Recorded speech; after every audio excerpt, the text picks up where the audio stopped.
Good morning प्रिय विद्यार्थियों, स्वागत है आपका अभी क्लासेस में। और आज मैं आपको पढ़ाने वाला हूं क्लास 12th के ज्योग्राफी का चौथा चैप्टर। तो ये पूरा का पूरा जो वीडियो है वो क्लास 12th के बच्चों के लिए है। तो अगर आप क्लास 12th में हैं और अपनी परीक्षा की तैयारी कर रहे हैं तो ये पूरा वीडियो लास्ट तक देखिएगा। इस चौथे चैप्टर का नाम है मानव विकास, और इसमें मुख्य रूप से समझेंगे कि मानव का विकास किस प्रकार से हो सकता है और मानव विकास के लिए क्या क्या चीज़ें जरूरी है। आइए इस चैप्टर के कुछ इंपॉर्टेंट पॉइंट्स को पहले पढ़ लेते हैं कि इस पूरे चैप्टर में क्या क्या पढ़ने के लिए दिया गया है। सबसे पहले तो चैप्टर में ये समझाया गया है कि ये जो वृद्धि है और जो विकास है इन दोनों में क्या अंतर होता है। तो वृद्धि और विकास में सबसे पहले अंतर समझेंगे, और वृद्धि विकास को अंतर समझने के बाद हम लोग यह समझेंगे कि कुछ महत्वपूर्ण वैज्ञानिकों ने जो विकास है उसके संबंध में क्या विचार दिए हैं और किस प्रकार से विकास की अवधारणा धीरे धीरे बदली है। पहले लोगों के लिए विकास के क्या मायने थे और अब लोगों के लिए विकास के क्या मायने हो गए और इनमें बदलाव क्यों हो रहा है। ये सारी चीज़ें पढ़ने के बाद हम लोग आगे पढ़ेंगे कि विकास के लिए क्या क्या चीज़ें बहुत ज़्यादा आवश्यक है और क्या सबसे ज़्यादा महत्वपूर्ण है। और फिर हम लोग देखेंगे कि विकास के अलग अलग चरण या अलग अलग स्तंभ कौन से हैं और जिसे हम मानव विकास के 4 स्तंभ कहते हैं। तो अपन समझेंगे कि मानव विकास के 4 स्तंभ, जिसमें समानता को समझेंगे। फिर हम लोग सतत पोषणीयता समझेंगे, जिसे सतत पोषणीय विकास भी कहते हैं। और फिर उत्पादकता को समझेंगे और सशक्तिकरण को समझेंगे। ये सभी परीक्षा की दृष्टि से महत्वपूर्ण टॉपिक है, इसलिए इन सभी का विस्तार से अध्ययन करेंगे। फिर हम समझेंगे कि मानव विकास के उपागम क्या है, यानी कि किस प्रकार से हम यह मानते हैं कि मानव विकास हो रहा है। और इसके लिए 4 उपागम है, जिसको 4 उपाय का चार्ट यहाँ पर दिया गया है। पहला जो है उसे हम आय उपागम कहते हैं, यानी पैसे के मदद से किस प्रकार से मानव का विकास हो सकता है, उसे हम आय उपागम कहते हैं। फिर होता है कल्याण उपागम, जिसमें सरकार जो है अलग अलग कल्याणकारी योजनाओं के मदद से जो लोग है उसका विकास करते हैं, शिक्षा का विस्तार करके, स्वास्थ्य का विस्तार करके लोगों का विकास करते हैं, जिससे गरीबी खत्म होती है और इस प्रकार से मानव का विकास होता है। फिर होता है आधारभूत आवश्यकता उपागम, यानी जो सबसे ज़्यादा जरूरी चीज़ें हैं वो लोगों को मुहैया करा करके लोगों की आवश्यकता की पूर्ति किया जा सकता है और इस प्रकार से लोगों का विकास हो सकता है। फिर हम देखेंगे क्षमता उपागम, और कुछ ऐसे लोग होते हैं जो अपनी क्षमता के आधार पर खुद का विकास करते हैं, जिसे हम क्षमता उपागम के नाम से जानते हैं। फिर हम लोग माप देखेंगे कि किसी भी देश के मानव विकास का मापन किस प्रकार से किया जाता है, और इस मापन के लिए 0 से 1 के बीच के स्कोर का पता चलता है।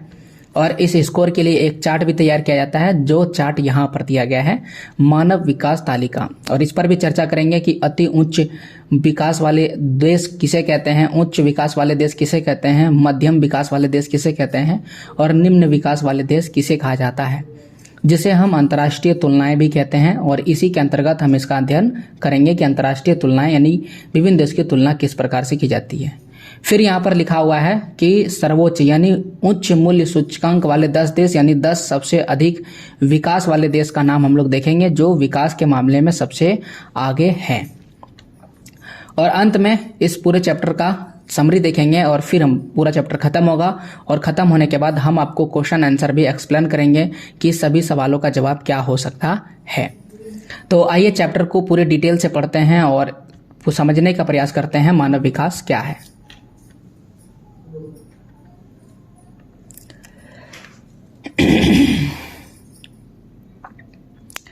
चैप्टर का शुरुआत होता है और हमें यह बताया जाता है कि पहली चीज जो होती है उसे हम वृद्धि कहते हैं और दूसरी जो चीज होती है उसे हम विकास कहते हैं। और यहाँ पर 2 शब्द हमको देखने को मिलेगा, पहला होता है वृद्धि और दूसरा क्या होता है विकास। शब्द के लिए नहीं, अपने चारों ओर देखिए, लगभग प्रत्येक वस्तु जिसे आप देख सकते हैं, बहुत सारी चीज़ें आप नहीं देख सकते हैं, जैसे कि छोटे छोटे सूक्ष्म जीव, वे बढ़ती है और विकसित भी होती है। बड़ा भी होता है, विकसित भी होता है। जैसे मान लेते हैं कि आप अपने घर के आसपास कहीं भी छोटा सा पेड़ देखे होंगे, मान लेते हैं कि आपने आम का पेड़ देखा होगा, तो पहले आम का पेड़ छोटा सा पौधा हुआ होगा, फिर वही पौधा धीरे धीरे बड़ा होकर के आम का पेड़ बन गया होगा। तो आपने इसमें वृद्धि भी देखा होगा और विकास भी देखा होगा। ये पौधे हो सकते हैं, या फिर आप अपने आसपास नगर बनते हुए देखे होंगे, घर, मकान, विचारों का, राष्ट्र का संबंध, ये सारी चीजें क्या होता है अपने आप में विकास करता है। तो क्या है अर्थ विकास का? क्या वृद्धि और विकास दोनों एक ही चीज होता है? यहाँ पर वही सवाल लिखा हुआ है। यह दोनों एक दूसरे के साथ साथ चलता है, यह दोनों एक दूसरे से भिन्न है? पहले इसी सवाल पर चर्चा करते हैं। वृद्धि और विकास। वृद्धि और विकास दोनों समय के संदर्भ में परिवर्तन को इंगित करता है, समय के साथ परिवर्तन को इंगित करता है। जैसे मान लेते हैं कि एक छोटा सा बालक है जो 5 साल का लड़का है। तो एक कल्पना कीजिए, छोटा सा बच्चा है जो 5 साल का है। अब वो क्या करेगा, 10 साल के बाद या आप 20 साल के बाद उसे अब देखिएगा तो 20 साल के बाद वो बच्चा नहीं दिखाई देगा बल्कि वो बड़ा दिखाई देगा, यानी कि उम्र में थोड़ा आगे हो जाएगा। तो आप क्या देखते हैं कि 5 साल का लड़का जिसे आप छोटा सा देख रहे थे, अब वो लड़का क्या हो चुका है, बड़ा हो चुका है, यानी कि उसका हो चुका है वृद्धि। क्या हो चुका है, वृद्धि। अब आपको पता करना है कि उसमें विकास हुआ है या नहीं। तो अगर उसके पास क्या बढ़ा होगा जब आप मानिएगा विकास हो गया, मान लेते हैं उसने शिक्षा ग्रहण किया तो शिक्षा में आ गया हो गया। अगर उसका स्वास्थ्य बिल्कुल सही है तो स्वास्थ्य में ही आ गया हो गया। अगर उसने आर्थिक उन्नति की है यानी धन संपत्ति कमाया है तो आर्थिक मामले में भी उसका विकास हुआ है। तो इस प्रकार से वृद्धि और विकास दोनों क्या है, बताता है कि इसमें परिवर्तन हुआ है।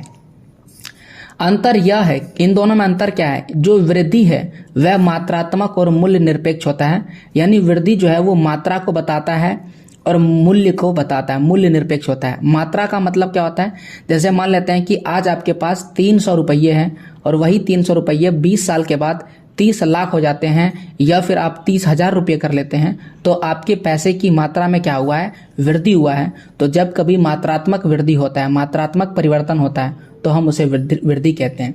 यह बिल्कुल धनात्मक होता है या फिर कभी कभी ऋणात्मक हो सकता है। हो सकता है कि आप 300 रुपये पूरे के पूरे खत्म कर दीजिएगा और कुछ समय के बाद आपके पैसे बिल्कुल भी नहीं रहेंगे। तो यह धनात्मक का मतलब होता है कि आपका पैसा बढ़ भी सकता है, और ऋणात्मक का मतलब हो गया कि आपका पैसा घट भी सकता है। पैसा नहीं, आप कुछ भी हो, वह धनात्मक और ऋणात्मक हो सकता है। अर्थात परिवर्तन जो है अगर धनात्मक होगा तो वृद्धि को दर्शाता है, और अगर ऋणात्मक होगा तो वह ह्रास को इंगित करता है। ह्रास का मतलब होता है कमी, यानी कि आपके पास कमी हुआ है। तो वृद्धि तो आपको समझ में आ गया। अब हमें समझना है कि विकास क्या होता है। तो विकास का अर्थ है गुणात्मक परिवर्तन, यानी आपके गुण में परिवर्तन होना। जैसे आपको छोटा सा एग्जांपल दिया ना, एक छोटा सा बच्चा 5 साल का है और 20 साल के बाद अगर आप देखिएगा तो उसमें वो आपको बड़ा दिखाई देगा। अभी जितना हाइट है, हो सकता है पहले आप उसको 1 फीट में देखे होंगे या फिर उसकी हाइट 2 फीट होगी, और अभी आप समझ सकते हैं उसका हाइट मान लेते हैं कि 6 फीट हो गया या 5 फीट हो गया। तो उसका हाइट में वृद्धि हुआ ना, तो ये क्या है, वृद्धि है। लेकिन अगर उसके गुण में वृद्धि हो रहा है, गुण में परिवर्तन हो रहा है, तो उसे हम क्या कहेंगे, विकास कहेंगे, जो मूल्य निरपेक्ष होता है, मूल्य के सापेक्ष होता है। अर्थ यह है कि विकास तब तक नहीं हो सकता है जब तक वर्तमान दशाओं में वृद्धि ना हो। अगर उसकी वर्तमान दशा में वृद्धि नहीं हुआ, मान लेते हैं कि वो 20 साल के बाद भी बच्चों जैसा ही बर्ताव कर रहा है, तो उसकी वर्तमान दशा में परिवर्तन नहीं हुआ है, तो उसे हम विकास नहीं कहेंगे। विकास उस समय होता है जब सकारात्मक वृद्धि होता है, यानी जब सकारात्मक वृद्धि होगा तब हम विकास कहेंगे। अभी आपको क्या बोले थे, धनात्मक वृद्धि हुआ और ऋणात्मक वृद्धि दोनों हो सकता है। अगर आपके पास मान लेते हैं धन संपत्ति बढ़ा है तो आप धनात्मक वृद्धि कर रहे हैं, और अगर आपके पास धन संपत्ति घटा है तो ऋणात्मक वृद्धि हो रहा है। लेकिन वृद्धि तो हो रहा है, परिवर्तन तो हो रहा है, चाहे वो ऋणात्मक हो या धनात्मक हो। लेकिन विकास तब कहेंगे जब आपका सकारात्मक वृद्धि होगा, और अगर आपके पास नकारात्मक वृद्धि हो रहा है तब हम उसे विकास नहीं कहेंगे। लेकिन कहता है कि कभी कभी सकारात्मक वृद्धि हमेशा विकास नहीं होता है। विकास उस समय होता है जब गुणवत्ता में सकारात्मक परिवर्तन होता है, यानी गुणवत्ता में सकारात्मक, यानी कि केवल गुण में ही सकारात्मक परिवर्तन होना चाहिए। अब ये दोनों ही चीजें थोड़ा सा उटपटा है, तो इसके लिए हमारी किताब में एक उदाहरण दिया गया है। तो आइए उदाहरण की मदद से इसे समझने का प्रयास करते हैं। अब उदाहरण को पढ़ते हैं, ध्यान से समझिए।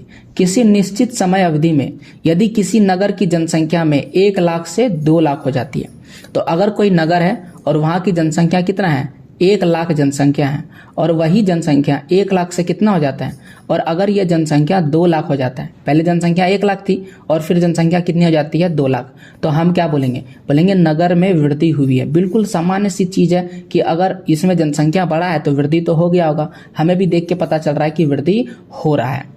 अब यहाँ पर समझने वाली बात है कि यदि आवास नहीं मिला, यानी सबके पास मकान नहीं है, 1 लाख व्यक्ति से 2 लाख हो गया, लेकिन सभी व्यक्ति के पास मकान नहीं है, सब गरीबी में रहे हैं, असुविधाएं हैं, जो सुविधाएं मिलनी चाहिए उसे, जैसे कि उन्हें मकान रहने के लिए चाहिए, मकान के साथ साथ क्या उन्हें भोजन चाहिए, तभी तो वो जिंदा रह पाएंगे, और इसके अलावा उन्हें बहुत सारे लोगों को शिक्षा भी देना बहुत ज़्यादा जरूरी है। तो शिक्षा भी जरूरी है आज के समय में। शिक्षा के अलावा लोगों को स्वास्थ्य सुविधाएं भी देना बहुत ज़्यादा जरूरी है, क्योंकि तरह तरह की बीमारियां आ चुकी है, तो स्वास्थ्य सुविधाएं भी जरूरी है। तो अगर ये सारी सुविधाएं, व्यवस्था और विशेषताएं पहले जैसा ही रहता है, पहले जैसा था वैसा ही रहता, कोई परिवर्तन नहीं होता है, तो वृद्धि के साथ साथ विकास नहीं हुआ है, यानी कि विकास जुड़ा हुआ नहीं है। अब उम्मीद है आपको यह समझ में आ गया होगा कि वृद्धि क्या होता है और विकास क्या होता है। इसमें आप अंतर लिख सकते हैं, वृद्धि और विकास में क्या अंतर है। तो वृद्धि क्या होता है, जब सकारात्मक और नकारात्मक परिवर्तन होगा तो भी हम वृद्धि कहेंगे, लेकिन विकास हमेशा सकारात्मक परिवर्तन को दिखाता है। वृद्धि क्या होता है, मूल्य के निरपेक्ष होता है, मूल्य के निरपेक्ष होता है, ओके। और जो विकास होता है वो मूल्य के क्या होता है, सापेक्ष होता है, मूल्य के सापेक्ष। अब ये निरपेक्ष और सापेक्ष क्या होता है, इसे आप समझिए। मूल्य के निरपेक्ष का मतलब क्या होता है, अब ऐसा नहीं कि मूल्य बढ़ेगा तभी हम वृद्धि कहेंगे, लेकिन मूल्य सापेक्ष का मतलब मूल्य बढ़ेगा तभी हम क्या बोलेंगे, वृद्धि मानेंगे। और दूसरा बात है क्या है कि अगर कहीं परिवर्तन हुआ है, जैसे कि 1 लाख से जनसंख्या कितना हो गया, 2 लाख हो गया, और अगर वहां पर जो सुविधाएं नहीं मिल रही है तो उसे विकास नहीं कहेंगे, लेकिन वृद्धि कहेंगे। अब यहाँ पर एक और चीज लिखा गया है कि विकासहीन वृद्धि और विकास युक्त वृद्धि पर एक लघु निबंध लिखिए अथवा इसे दर्शाने वाले चित्र का एक समुच्चय बनाइए। पहले लिखा है विकासहीन वृद्धि। विकासहीन वृद्धि मतलब वैसा वृद्धि, तो वृद्धि तो हो रहा है, यानी कि वृद्धि हो रहा है, परिवर्तन हो रहा है, बदलाव हो रहा है, लेकिन बिल्कुल भी विकास नहीं हो रहा है, तो हम उस वृद्धि को विकासहीन वृद्धि कहेंगे। और विकास युक्त वृद्धि का मतलब हो गया वैसा वृद्धि जिसमें वृद्धि भी हो रहा है और साथ ही साथ क्या हो रहा है, विकास भी हो रहा है। तो अगर वृद्धि के साथ साथ हमारा विकास भी हो रहा है तो हम उसे कौन सा विकास कहेंगे, उसे हम विकास युक्त वृद्धि कहेंगे। अनेक देशों तक किसी देश के अनेक दशकों तक, दशकों मतलब अनेक 10 साल, दशक मतलब 10 साल होता है, ठीक है, शतक मतलब होता है 100 साल। तो अनेक दशकों तक जो किसी देश के विकास के स्तर को केवल आर्थिक वृद्धि के संदर्भ में मापा जाता था। आर्थिक वृद्धि के संदर्भ का मतलब होता है, मान लेते हैं कि 2 देश है, एक देश ए है और दूसरा देश क्या है, बी है, और ए देश का जीडीपी मतलब कि इसके पास कुल पैसा मान लेते हैं 2 करोड़ रुपये है, 2 करोड़ रुपये है, और ये जो बी देश है इसके पास 7 करोड़ रुपये है। तो अब आप देख सकते हैं आर्थिक मामलों में ये जो बी देश है इसके पास ज्यादा संपत्ति है, ज्यादा पैसा है, तो इसे हम मानते थे विकसित देश, यानी इसे विकास के स्तर पर ऊंचा मानते थे। ऐसा लोग मानते थे कि बी देश जो है ज्यादा विकसित है। अब इसका अर्थ यहाँ पर वही लिखा है साफ साफ। इसका अर्थ यह है कि जिस देश की अर्थव्यवस्था जितनी ज्यादा बड़ी होती थी उसे उतना ही अधिक विकसित माना जाता था, लेकिन इस वृद्धि का अधिकांश लोगों के जीवन में परिवर्तन से कोई संबंध नहीं था। तो इसमें यह खराबी था कि इससे लोगों का जीवन पर क्या प्रभाव पड़ रहा है, इससे कोई फर्क नहीं पड़ता है। आपके पास संपत्ति है तो आप ज्यादा तरक्की वाले हो जाएंगे। इसका एक क्लास 10th का एक उदाहरण हमको याद आता है जो इकोनॉमिक्स में हम पढ़े थे, आपको याद दिलाते हैं। उसमें क्या होता है कि ये 5 देश रहते हैं, ठीक है, 5 देश रहते हैं और इस 5 देश के लोगों की आय लिखा हुआ रहता है। तो मैं यहाँ पर उदाहरण के लिए लिख देता हूँ वो चीज ताकि आपको समझ में आएगा। जैसे यहाँ पर एक देश है, एक में एक जनसंख्या ABCDE, ओके। तो ये उसके नागरिक है और ये देश नंबर 1 है और ये देश नंबर क्या है, 2 है। इसमें जो पहला आदमी है जिसे मैंने A लिखा है उस आदमी के पास मान लेते हैं 500 रुपये है, और B के पास भी कितने हैं, B के पास भी 500 रुपये है, और C के पास भी 500 रुपये है, और D के पास भी कितने हैं, 500 रुपये, और ये जो E है इसके पास है 4500 रुपये, 4500 रुपये। उसी प्रकार से दूसरा देश नंबर देखिए, इसके पास कितने हैं, इसके पास देखिए इसके पास 1000 रुपये है, इसके पास भी 1000 रुपये है, यानी इन सब के पास कितने हैं, बराबर रुपये हैं। अब आप देखिए कि इसमें कौन सा देश होगा जिसमें नागरिक बेहतर जीवन जी रहे होंगे। ये जो दूसरा देश है इसमें सभी जनता के पास, सभी लोगों के पास बराबर पैसा है, इसलिए ये अपना जिंदगी अच्छा से जी रहे होंगे। जबकि ये जो पहला नंबर देश है इसमें एक आदमी के पास अधिक पैसा है, 4500 रुपये है, और बाकी सारे लोगों के पास केवल 500 रुपये है। तो ये जो 4 लोग हैं ये अच्छा से जी नहीं रहे होंगे, जबकि ये जो 5वां है ये अच्छे से जी रहे होंगे। लेकिन दोनों देश का आमदनी कितना है, दोनों देश का आमदनी 5000 रुपया ही है। कितना हो जा रहा है देखते हैं, ये मान लेते हैं कि ये 5 1000, यहाँ पर 1000 हो गया, 2000 और यहाँ 4500, तो यहाँ जाएगा 6500 लिख देते हैं, 6500, और इसके पास कितना है 5000 रुपये। ये जो 2 नंबर देश है इसके पास पैसे कम है, यानी कि ये आर्थिक रूप से अगर उस समय का देखेंगे तो आप इसे गरीब बोल दीजिएगा, क्योंकि इसके पास पैसे क्या है, कम है। और ये जो दूसरा वाला पहला वाला देश है इसे बोलिएगा अमीर देश, क्योंकि इसके पास पैसे क्या है, अधिक है। लेकिन आप कल्पना कीजिए कि इसमें जनता के पास क्या हो रहा है, जनता का जिंदगी बिल्कुल खराब हो रहा है, क्योंकि यहाँ पर जो ई नागरिक है, ये ई नंबर का नागरिक है, इसके पास अधिक पैसे हैं और इसकी जिंदगी बाकी 4 नागरिकों से कहीं बढ़िया जिंदगी जी रहा होगा। और ऐसे में इस देश के नागरिक के पास पैसे तो हैं, लेकिन इसके नागरिकों की स्थिति बेहतर नहीं है, जबकि इस दूसरे देश के नागरिकों की स्थिति क्या है, बेहतर है, क्योंकि इसके पास बराबर बराबर पैसे मौजूद हैं। तो यहाँ पर वही लिखा हुआ है कि जिस देश की अर्थव्यवस्था जितनी ज्यादा बड़ी होती थी उसे उतना विकसित माना जाता था, लेकिन ये अधिकांश लोगों पर लागू नहीं होता था। अब कहता है कि किसी देश में लोग जीवन की गुणवत्ता का जो आनंद लेते हैं, उन्हें जो अवसर उपलब्ध होता है और जिन स्वतंत्रताओं का वो भोगते हैं, विकास के महत्वपूर्ण पक्ष है। यानी जीवन की गुणवत्ता, जितना जीवन को बढ़िया बनाया जा सके। अगर एक देश में जीवन बढ़िया है, लोग अच्छे से जी रहे हैं, लोगों को स्वतंत्र हो रहा है, लोग आनंद मतलब खुशी के साथ जी रहे हैं, लोगों को अवसर मिल रहा है, अवसर का मतलब उन्हें काम करने का मौका मिल रहा है, उन्हें रोजगार मिल रहा है, वे भी सरकार बनना चाहते हैं वो भी सरकार बन सकते हैं, उन्हें भी कोई नौकरी लेने का मन है वो नौकरी ले सकते हैं, यानी उसको अवसर मिल रहा है, मौका मिल रहा है, वो स्वतंत्र है, बिल्कुल आज़ादी से जी रहे हैं, तो उसे क्या बोलेंगे, विकास के महत्वपूर्ण पक्ष बोलेंगे। हम मानेंगे कि उस देश में विकास हो रहा है। अब देखिए, पहली बार इन विचारों को 80 के दशक के अंत में और 90 के दशक के आरंभ में स्पष्ट किया गया कि किसे विकास कहेंगे और किसे वृद्धि कहेंगे। तो इस संबंध में एक बहुत ही महत्वपूर्ण अर्थशास्त्री है और 2 नाम है, यहाँ पर देख सकते हैं, 2 दक्षिण एशियाई अर्थशास्त्रियों, जिसमें पहला नाम है महबूब उल हक और दूसरा है अमर्त्य सेन। तो इनके महत्वपूर्ण विचार है। इन्होंने क्या विचार दिया, जरा देखिए। महबूब उल हक को यहाँ पर लिखा गया है हक, तो लिखा है मानव विकास की अवधारणा का प्रतिपादन डॉक्टर महबूब उल हक के द्वारा किया गया था। तो याद रखिएगा क्या किसने किया है, मानव विकास की अवधारणा, यानी मानव कैसे विकास कर रहा है, क्या मानव का विकास हो रहा है, इसकी अवधारणा का प्रतिपादन किसने किया, डॉक्टर महबूब उल हक के द्वारा किया गया। डॉक्टर हक का मतलब हो रहा है डॉक्टर महबूब उल हक ने मानव विकास का वर्णन ऐसे विकास के रूप में किया जो लोगों के विकल्पों में वृद्धि करता है और उनके जीवन में सुधार लाता है। तो अगर कोई ऐसा विकल्प है, कोई एक ऐसा ऑप्शन है, कोई एक ऐसा तरीका है जिससे क्या हो रहा है, लोगों में वृद्धि करता है, उसके विकास के रूप में करता है, उसके जीवन में सुधार लाता है, उसके जीवन में क्या लाता है, सुधार लाता है, तो उसे हम क्या कहेंगे, विकास कहेंगे, और साथ ही साथ उसे हम मानव का विकास कहेंगे। अब देखिए, इसमें सभी प्रकार के विकास का केंद्र बिंदु मनुष्य है, यानी अगर मनुष्य का विकास होगा तभी हम मानेंगे कि विकास हो रहा है। तो सभी प्रकार के विकास का केंद्र बिंदु क्या है, विकास है। मान लेते हैं कि एक नदी पर पुल बनाया जा रहा है, किसके लिए, मानव के लिए। सड़कें बनाई जा रही, किसके लिए, मानव के लिए। एरोप्लेन बनाया जा रहा है, हवाई अड्डे बनाए जा रहे हैं, पानी वाले जहाज बनाए जा रहे हैं, पानी वाले जहाज में पानी वाले जहाजों को चलाया जा रहा है, स्कूल खोले जा रहे हैं, स्कूल में बच्चों को पढ़ाया जा रहा है, हॉस्पिटल खोले जा रहे हैं, हॉस्पिटल में लोगों का इलाज हो रहा है। कोई बच्चे स्कूल में पढ़ रहे हैं और स्कूल में पढ़ने के बाद वो डॉक्टर बनेंगे, और वो डॉक्टर बनके किसका इलाज करेंगे, मनुष्य का। इन सब से जितना भी दुनिया में विकास हो रहा है, चाहे वो मकान बन रहा हो, सड़क बन रहा हो, ये सभी विकास हो रहा है, सबका केंद्र बिंदु क्या है, सबका मुख्य है कि मनुष्य को लाभ पहुंचे।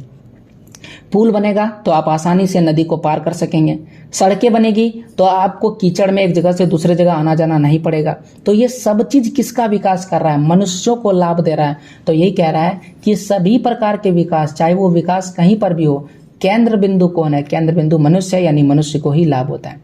ये विकल्प स्थिर नहीं है बल्कि परिवर्तनशील है, ये बदल सकता है। विकास का मूल उद्देश्य ऐसी दशाओं को उत्पन्न करना है जिनमें लोग सार्थक जीवन व्यतीत कर सके, मतलब अच्छा जीवन जी सके। ऐसी दशा बना देना, ऐसा माहौल बना देना कि लोगों को अच्छा लगने लगे। जब हमारे देश में अंग्रेज था तो अंग्रेजों ने ऐसी दशा बना दिया था कि हम जीवन तो जी रहे थे लेकिन मानव का विकास नहीं हो रहा था, हम उनके गुलाम में थे।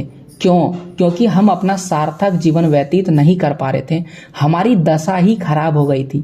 तो हमने ऐसी, अंग्रेजों ने ऐसी दशा बना दी थी हमारी कि हम ना शिक्षा ले सकते थे, ना हम स्वास्थ्य सुविधाओं का लाभ उठा सकते थे, और ना ही किसी भी प्रकार का विकास पर हम पर प्रभाव पड़ता था।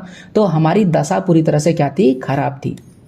इसीलिए कहता है कि हमें ऐसा परिवर्तन करना है ताकि हम ऐसा दशा उत्पन्न कर सके जिसमें सबको कोई सार्थक जीवन व्यतीत कर सके। अब यहाँ पर लिखा है कि सार्थक जीवन जो है वो दीर्घ नहीं होता है। दीर्घ का मतलब ज्यादा दिन तक नहीं होता है। जीवन का कोई उद्देश्य होना भी आवश्यक है। इसका अर्थ है कि लोगों को स्वस्थ होना चाहिए, अपने विवेक और बुद्धि का विकास कर सकते हो, वह समाज में प्रतिभागिता करें और अपने उद्देश्य को पूरा करने में स्वतंत्र हो।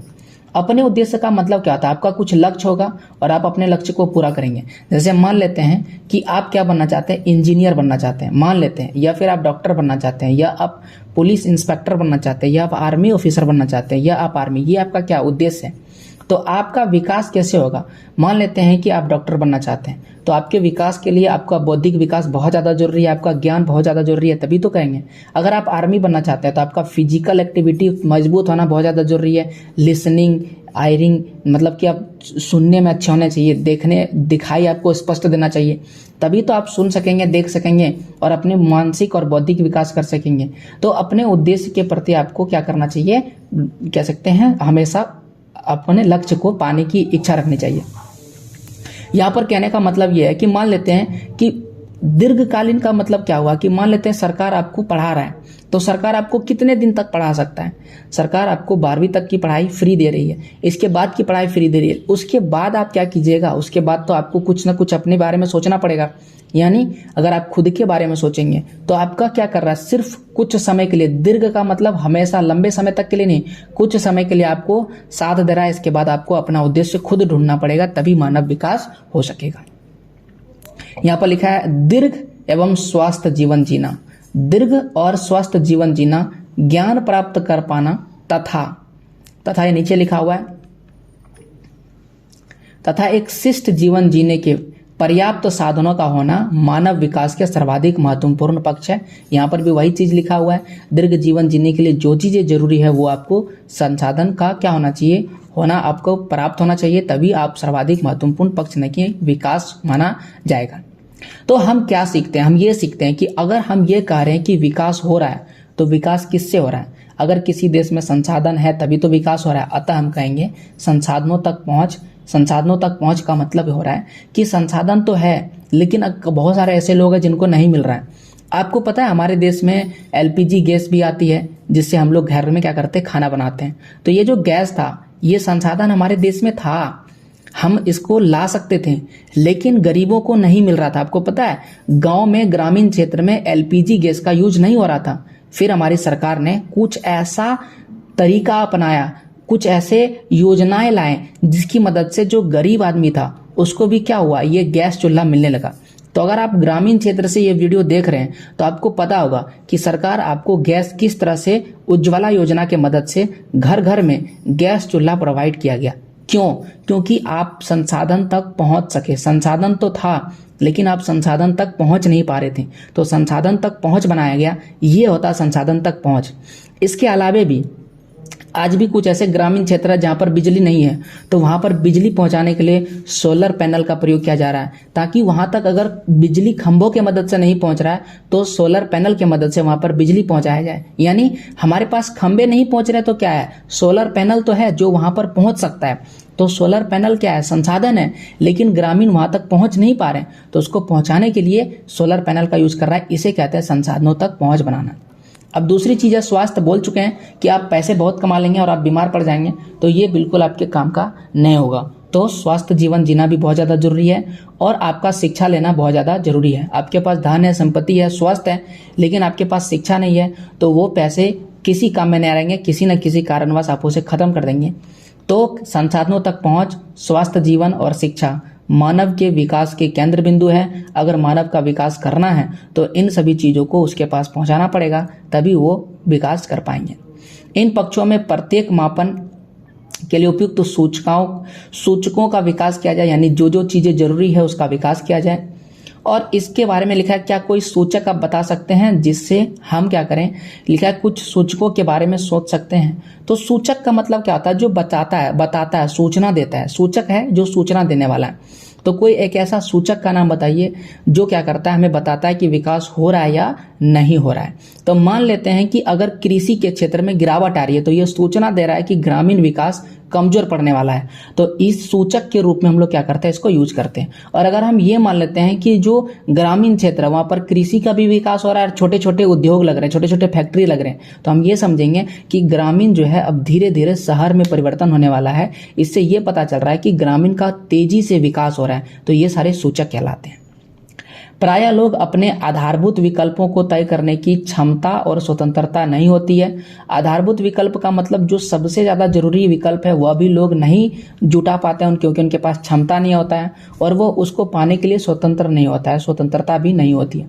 यहाँ ज्ञान प्राप्त करने की अक्षमता, उनकी भौतिक निर्धनता, बहुत सारे लोग हैं जो ज्ञान नहीं प्राप्त कर पाते हैं, उनके पास क्षमता नहीं होती है, तो वे भौतिक निर्धनता मतलब निर्धन जीवन जीते, गरीबी में, समाज के साथ उनके साथ भेदभाव होने लगता है।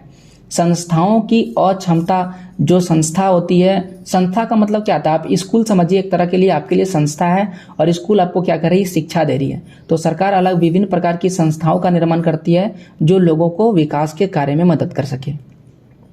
तो बहुत सारे ऐसे स्कूल भी हैं जो बच्चों को सही शिक्षा नहीं दे पाती है, तो वह क्या हो गया, संस्थाओं की अक्षमता हो गया। बहुत सारे ऐसे अस्पताल हैं जो इलाज सही तरीके से नहीं कर पाता, जिसकी वजह से लोगों का भला नहीं हो पाता है, तो ये क्या है, उस संस्था की अक्षमता है।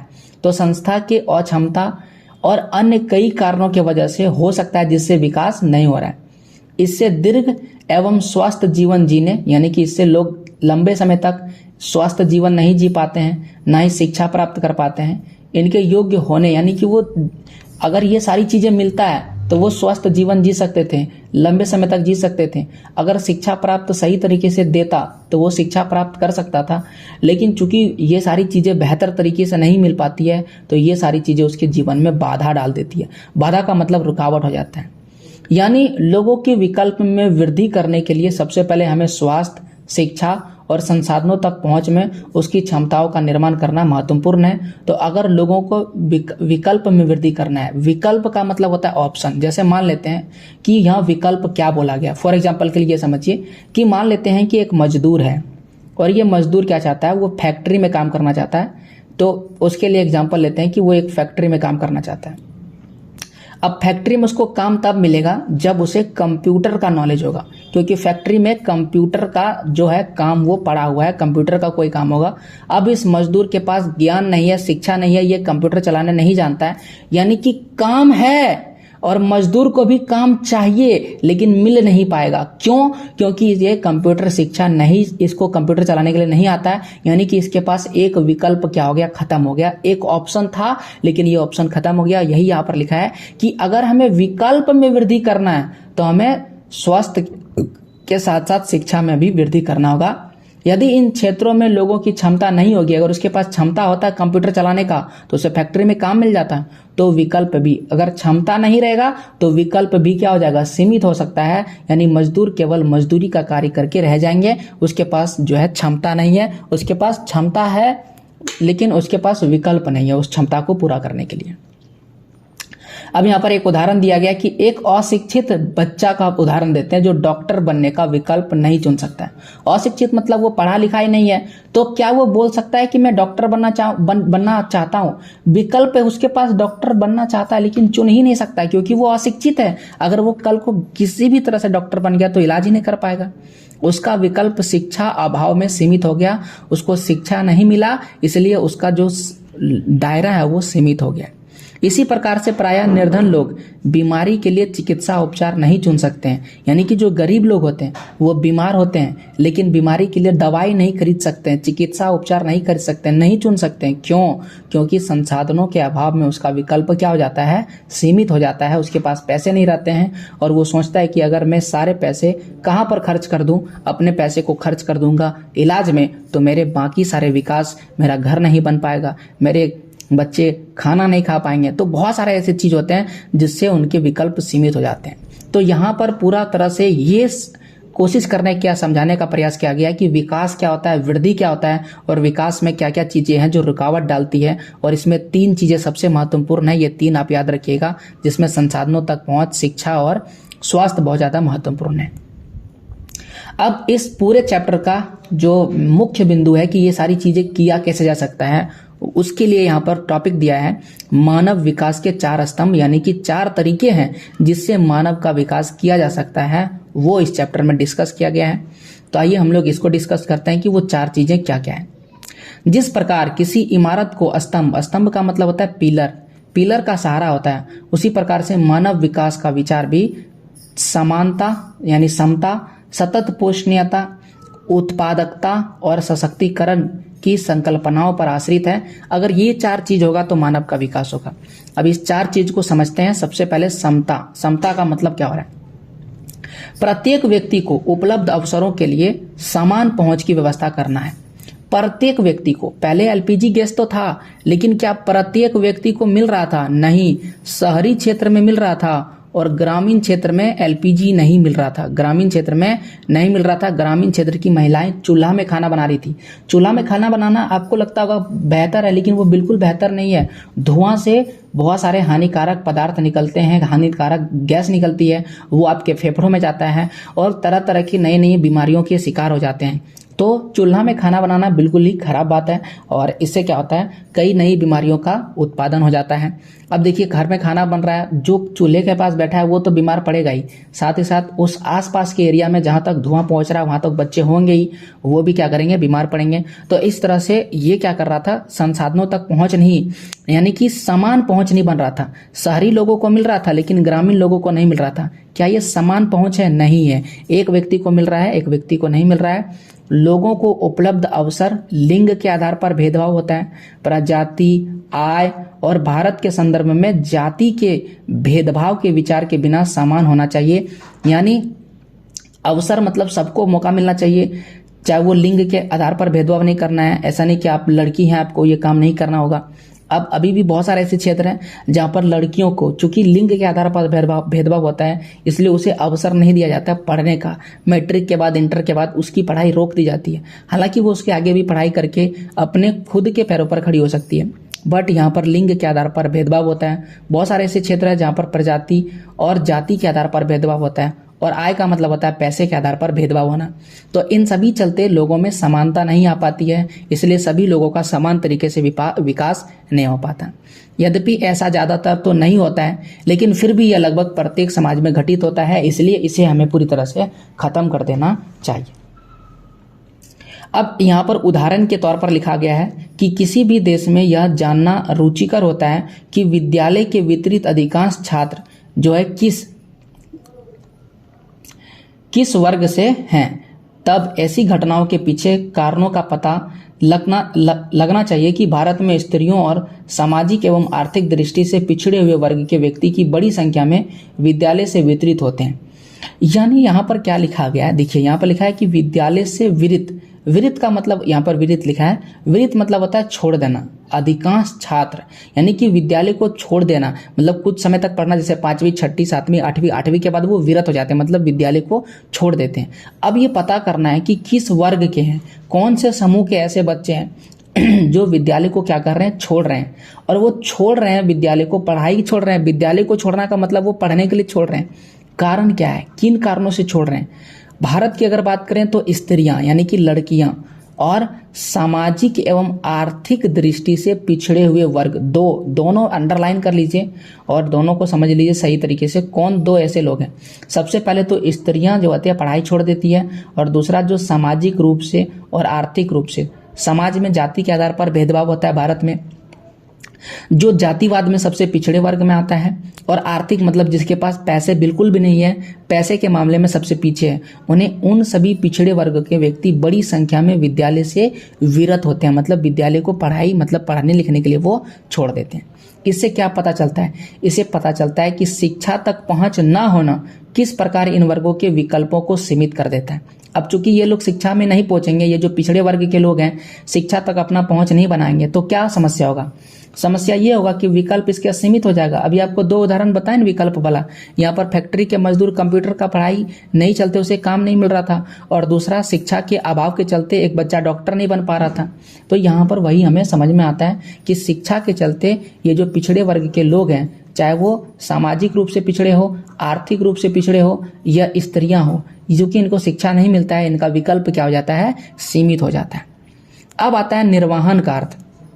यहाँ पर जो दूसरा लिखा है ना सतत पोषणीयता, तो सतत पोषणीयता को ही यहाँ पर निर्वहन लिखा गया है। तो ये सीख लेते हैं। दूसरा चीज पहला तो मैंने आपको सिखा दिया, पहला क्या था? शिक्षा था, और शिक्षा के लिए समानता जरूरी है। शिक्षा नहीं समानता, आप समझिए, शिक्षा स्वास्थ्य सब चीज में पहला तो समानता है, और दूसरा जो चीज है वो क्या है? सतत पोषणीयता है। तो सतत पोषणीयता को समझते हैं, जिसका यहाँ पर निर्वहन लिखा गया है। आइए यहाँ पर फोकस कीजिए। निर्वहन का अर्थ है अवसरों की उपलब्धता में निरंतरता। अवसरों की उपलब्धता में निरंतरता का मतलब होता है जो अवसर मिल रहा है वो लगातार मिलना चाहिए। अभी आप भारत में 2022 की कहानी आपको सुना रहे हैं, सरकार लोगों को उतना ज्यादा नौकरी नहीं मुहैया करा पा रही है। इसका मतलब क्या हुआ? सरकार जो है लोगों को अवसर नहीं दे पा रही है, मौका नहीं दे पा रही है कि आप नौकरी कीजिए। यानी सरकार के पास अवसरों की निरंतरता नहीं है। पहले जो आज से 10 साल पहले लोग थे, आज से 10 साल पहले लोग जो थे उनको काम मिला, आज से जो 20 साल लोग थे उसको काम मिला, लेकिन अभी के लोगों को काम नहीं मिल रहा है। मतलब काम नहीं मिल रहा है मतलब निरंतरता नहीं है, लगातार नहीं है। आप कल्पना कीजिए कोई काम कर रहे हैं और आपको 30 दिन में मात्र 12 दिन काम मिल रहा है, तो बाकी जो आपके पास 28 दिन है या 18 दिन है उसमें काम नहीं मिल रहा है, तो आपके पास निरंतरता नहीं है। इसे कहते हैं सतत पोषणीय मानव विकास। सतत का मतलब होता है लगातार। सतत का मतलब क्या होता है? लगातार होता है। सतत पोषणीय जो है मानव विकास के लिए आवश्यक है। प्रत्येक पीढ़ी को मतलब जैसे मेरे पिताजी है, मेरे दादाजी है, तो दादा के बाद जो अगला पीढ़ी आया वो कौन आया? मेरे पिताजी आए, और पिताजी के बाद जो अगला पीढ़ी आएगा कौन? मैं आ गया। ठीक है, तो इस तरह से दादाजी, पिताजी और फिर मैं, ये क्या हो गया? 3 पीढ़ी बन गया, 3 पीढ़ी। तो प्रत्येक पीढ़ी को समान अवसर मिले। तो आपको पता है ना कि आज से 10 साल पहले, 20 साल पहले लोगों को रोजगार मिला, लेकिन अभी नहीं मिल रहा है। तो इसका मतलब है कि पहले वाली पीढ़ी को तो मिल गया, लेकिन अभी हमें अवसर नहीं मिल रहा है। तो समस्त पर्यावरणीय, वित्तीय एवं मानव संसाधनों का उपयोग भविष्य को ध्यान में रखकर करना चाहिए। ये एक सबसे इंपॉर्टेंट पॉइंट है, समझने का प्रयास कीजिए। समस्त पर्यावरणीय के लिए उदाहरण के लिए हम आपके पास यहाँ पर रखते हैं जंगलों का। अगर हम अभी सभी जंगलों को काट देंगे और उससे हम अपनी आवश्यकता की जरूरी चीजें, जैसे जंगलों से दवाइयाँ मिलती है, लकड़ी मिलती है, लकड़ी से फर्नीचर का सामान, टेबल, कुर्सी, चौकी, ये सारी चीजें बनती है, खिड़कियाँ बनती है, दरवाजे बनते हैं, बहुत सारे ऐसे पेड़ पौधे हैं जिससे दवाइयाँ बनती है, और पेड़ पौधे से हमें ऑक्सीजन मिलता है। अगर हमने सारे पेड़ पौधे जंगलों का काट दिया तो पर्यावरण खत्म हो जाएगा।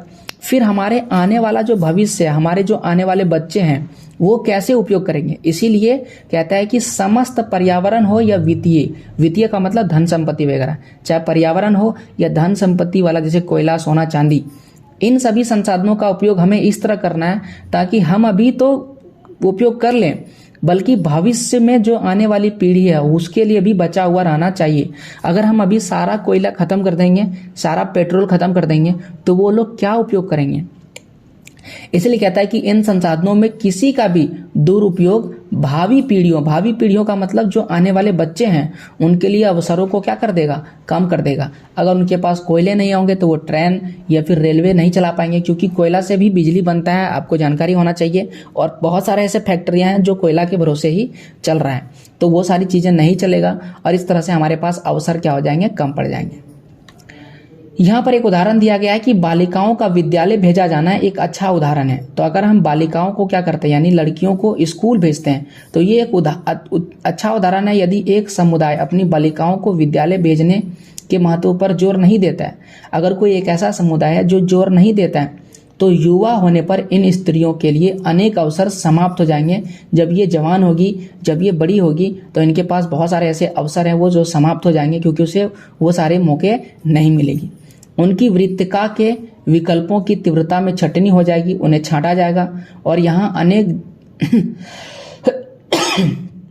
और उनसे उनके बहुत सारे पक्ष जो होंगे वो प्रभावित करेगा, यानी बहुत सारा उसे इफेक्ट करेगा जिंदगी में। अतः प्रत्येक पीढ़ी को अपनी भावी पीढ़ियों के लिए अवसरों और विकल्पों की उपलब्धता सुनिश्चित करना चाहिए।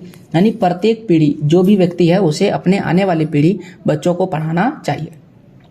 न केवल पढ़ाना बल्कि सभी संसाधनों का उपयोग उसे मिलना चाहिए। अब तीसरा जो चीज है, पहला तो बता दिया आपको समानता, दूसरा सतत पोषणीयता, तीसरा हम बताने वाले हैं उत्पादकता। तो आइए उत्पादकता को यहाँ पर पढ़ते हैं। यहाँ उत्पादकता का अर्थ है मानव श्रम उत्पादकता। मानव श्रम उत्पादकता का मतलब मानव को ही उत्पादकता बना देंगे, अथवा मानव कार्य के संदर्भ में उत्पादकता है। उत्पादक का मतलब होता है कोई भी चीज बनाना। अगर आप गेहूं को उगा रहे हैं तो गेहूं का उत्पादन कर रहे हैं। अगर आप गेहूं से आटा बना रहे हैं तो आप आटा का उत्पादन कर रहे हैं। इसी प्रकार से आपको मानव का उत्पादन करना है। कैसे मानव का उत्पादन होगा? तो मानव तो धरती पर आएगा ही, बच्चे तो जन्म लेंगे ही, लेकिन अगर आप उसको सही राह सिखाएंगे, उसमें स्किल डालेंगे, कुछ चीजें सिखा देते हैं। जैसे आजकल बहुत ज्यादा टैलेंटेड जो है, ज्यादा डिमांड किसका? कंप्यूटर नॉलेज का है। तो अगर आपके घर में बच्चे हैं या आप खुद पढ़ाई कर रहे हैं, तो आप कंप्यूटर नॉलेज अगर ले लेते हैं तो क्या होता है, आपके पास एक नया उत्पादक का क्षमता आ जाता है। आप कंप्यूटर का नॉलेज ले लेते हैं, तो इस तरह से आप क्या बन जाएंगे? मानव श्रम उत्पादकता बन जाएंगे। लोगों में क्षमता का निर्माण करना पड़ेगा कि वो कुछ कर सके, उसमें ऐसा क्षमता डालना पड़ेगा।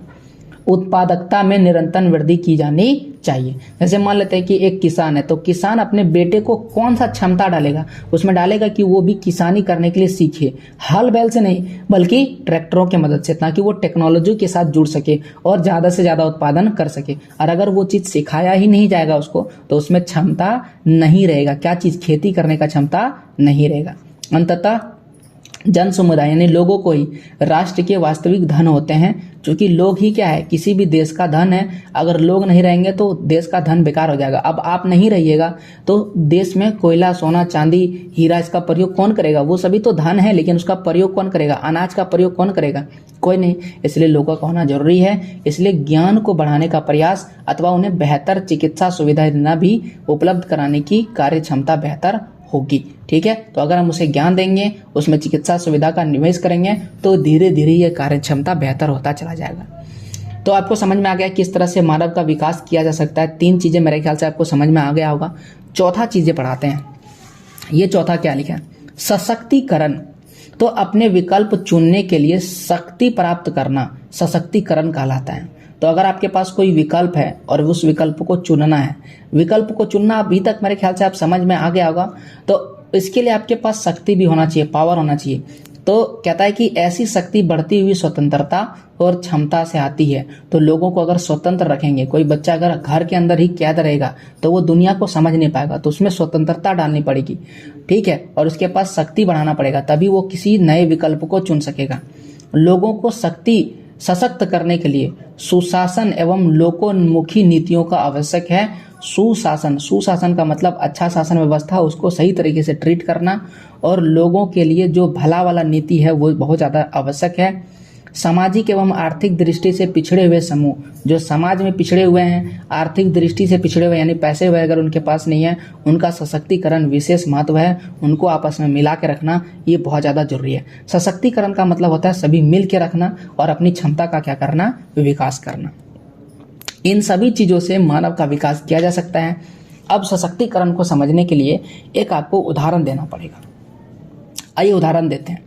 मान लेते हैं कि आपका एक नौकरी लग गया, ठीक है, और आप रहते हैं बिहार राज्य में, या फिर आप झारखंड राज्य में रहते हैं, बिहार राज्य में, और आपका नौकरी लगा है तमिलनाडु में। तो तमिलनाडु बिल्कुल भारत के दक्षिण राज्य में है, तमिलनाडु में, और ये बहुत दूर है। और आप बोलिएगा कि मैं बिहार छोड़कर के कहीं नहीं जाऊंगा, मैं तमिलनाडु नहीं जाऊंगा क्योंकि ये दूर पड़ता है, क्योंकि आपके पास शक्ति क्षमता नहीं है, विकल्प चुनने का क्षमता नहीं है, आप उसे चुन नहीं पा रहे हैं क्योंकि आपको ये दूर लग रहा है। तो यानी कि आपके पास सशक्तिकरण की क्षमता नहीं है, और आपको दूसरे देश में अनजान क्षेत्र में जाने में डर लगता है, क्योंकि वहाँ अनजान लोगों से बात करना डर लगता है। एक्चुअल में यही कारण है, सामाजिक पिछड़ापन है। तो समाज में लोग पिछड़ेपन के चलते दूसरे को अपने से बेहतर नहीं मानते हैं, या खुद को दूसरे से बेहतर नहीं मानते हैं, और इसके चलते लोगों में शक्ति का अभाव होता है। संसाधन होते हुए, ज्ञान होते हुए भी वो वहां पर जाना पसंद नहीं करते हैं।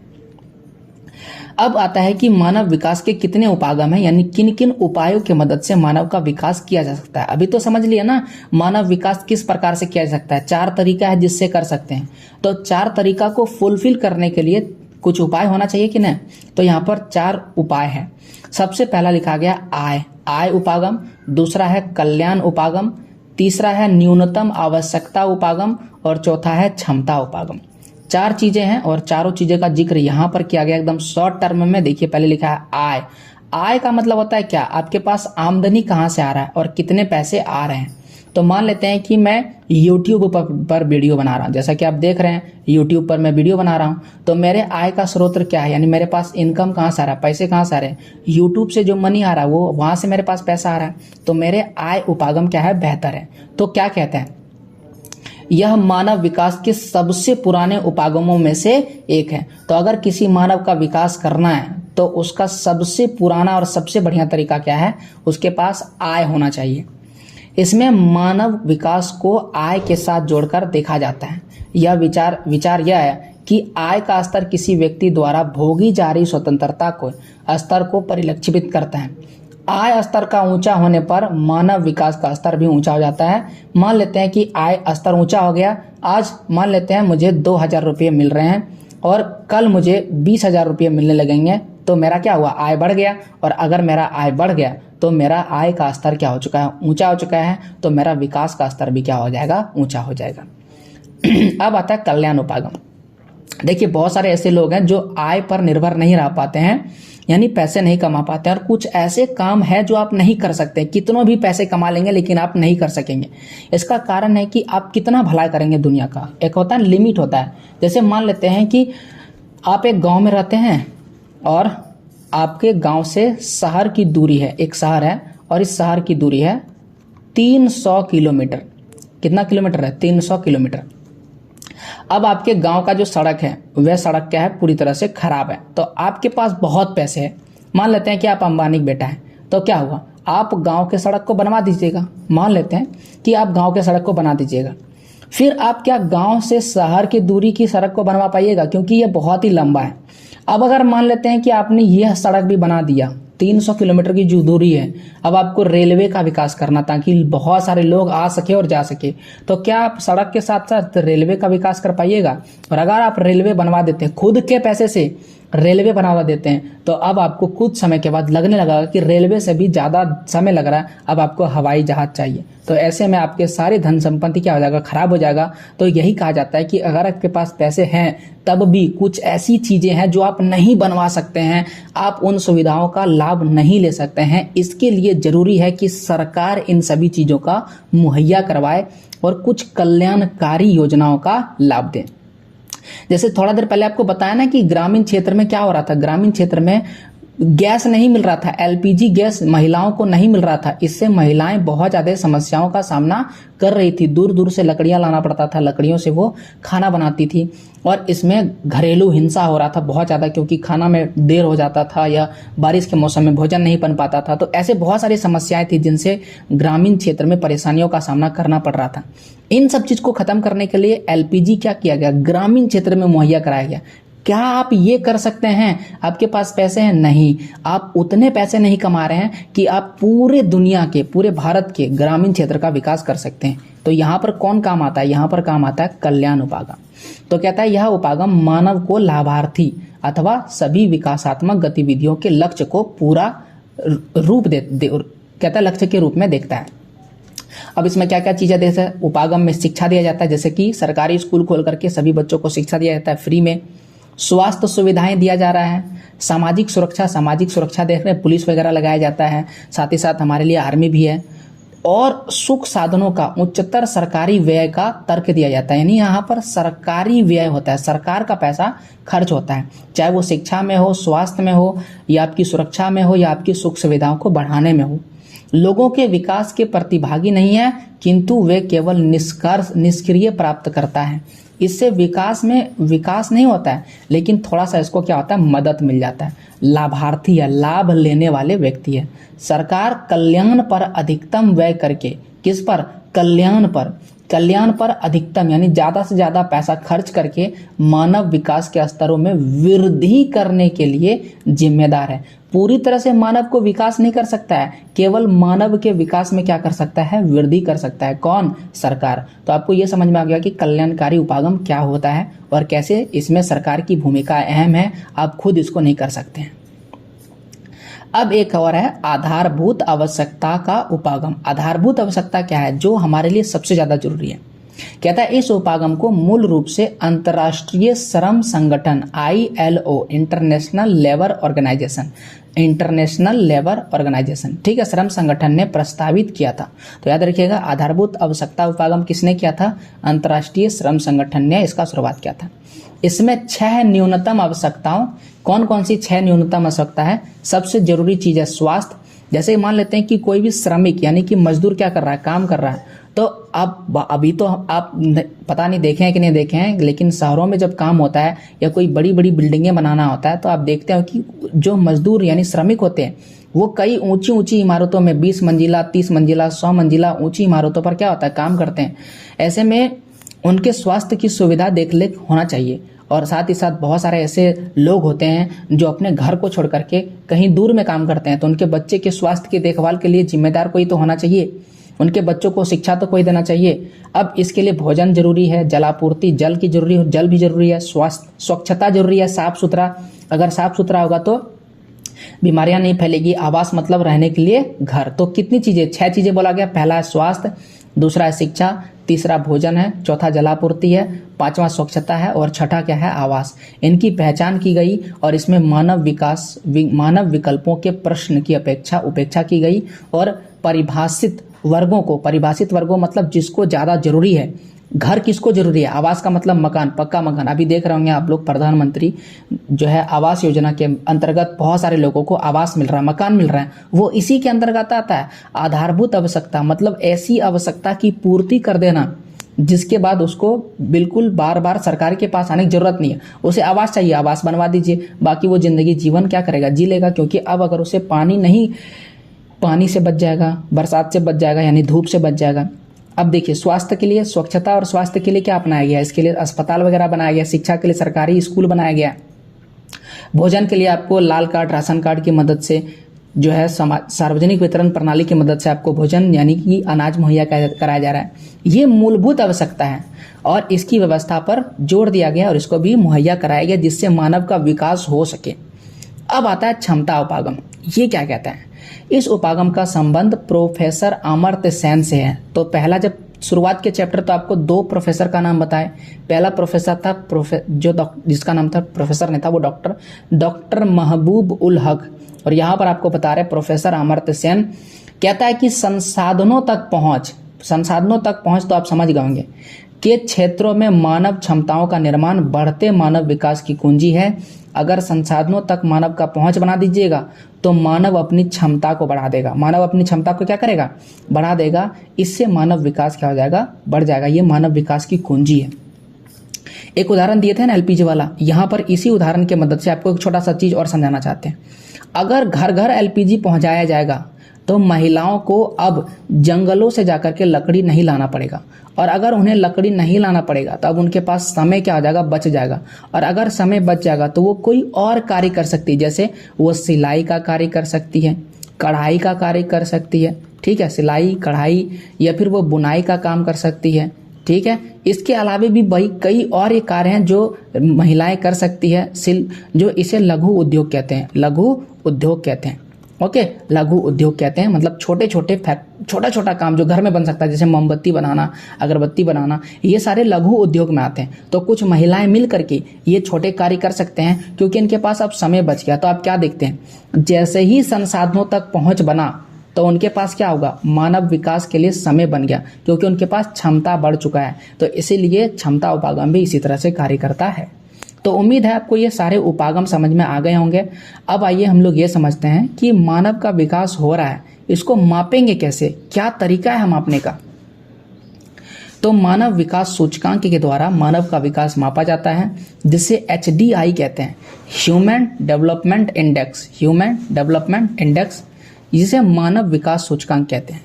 इसमें देखा जाता है मानव का स्वास्थ्य कितना बेहतर है, फिर इसमें मानव की शिक्षा देखा जाता है कि वो कितना पढ़ा लिखा है और उनको संसाधनों तक पहुंच मिल रहा है कि नहीं।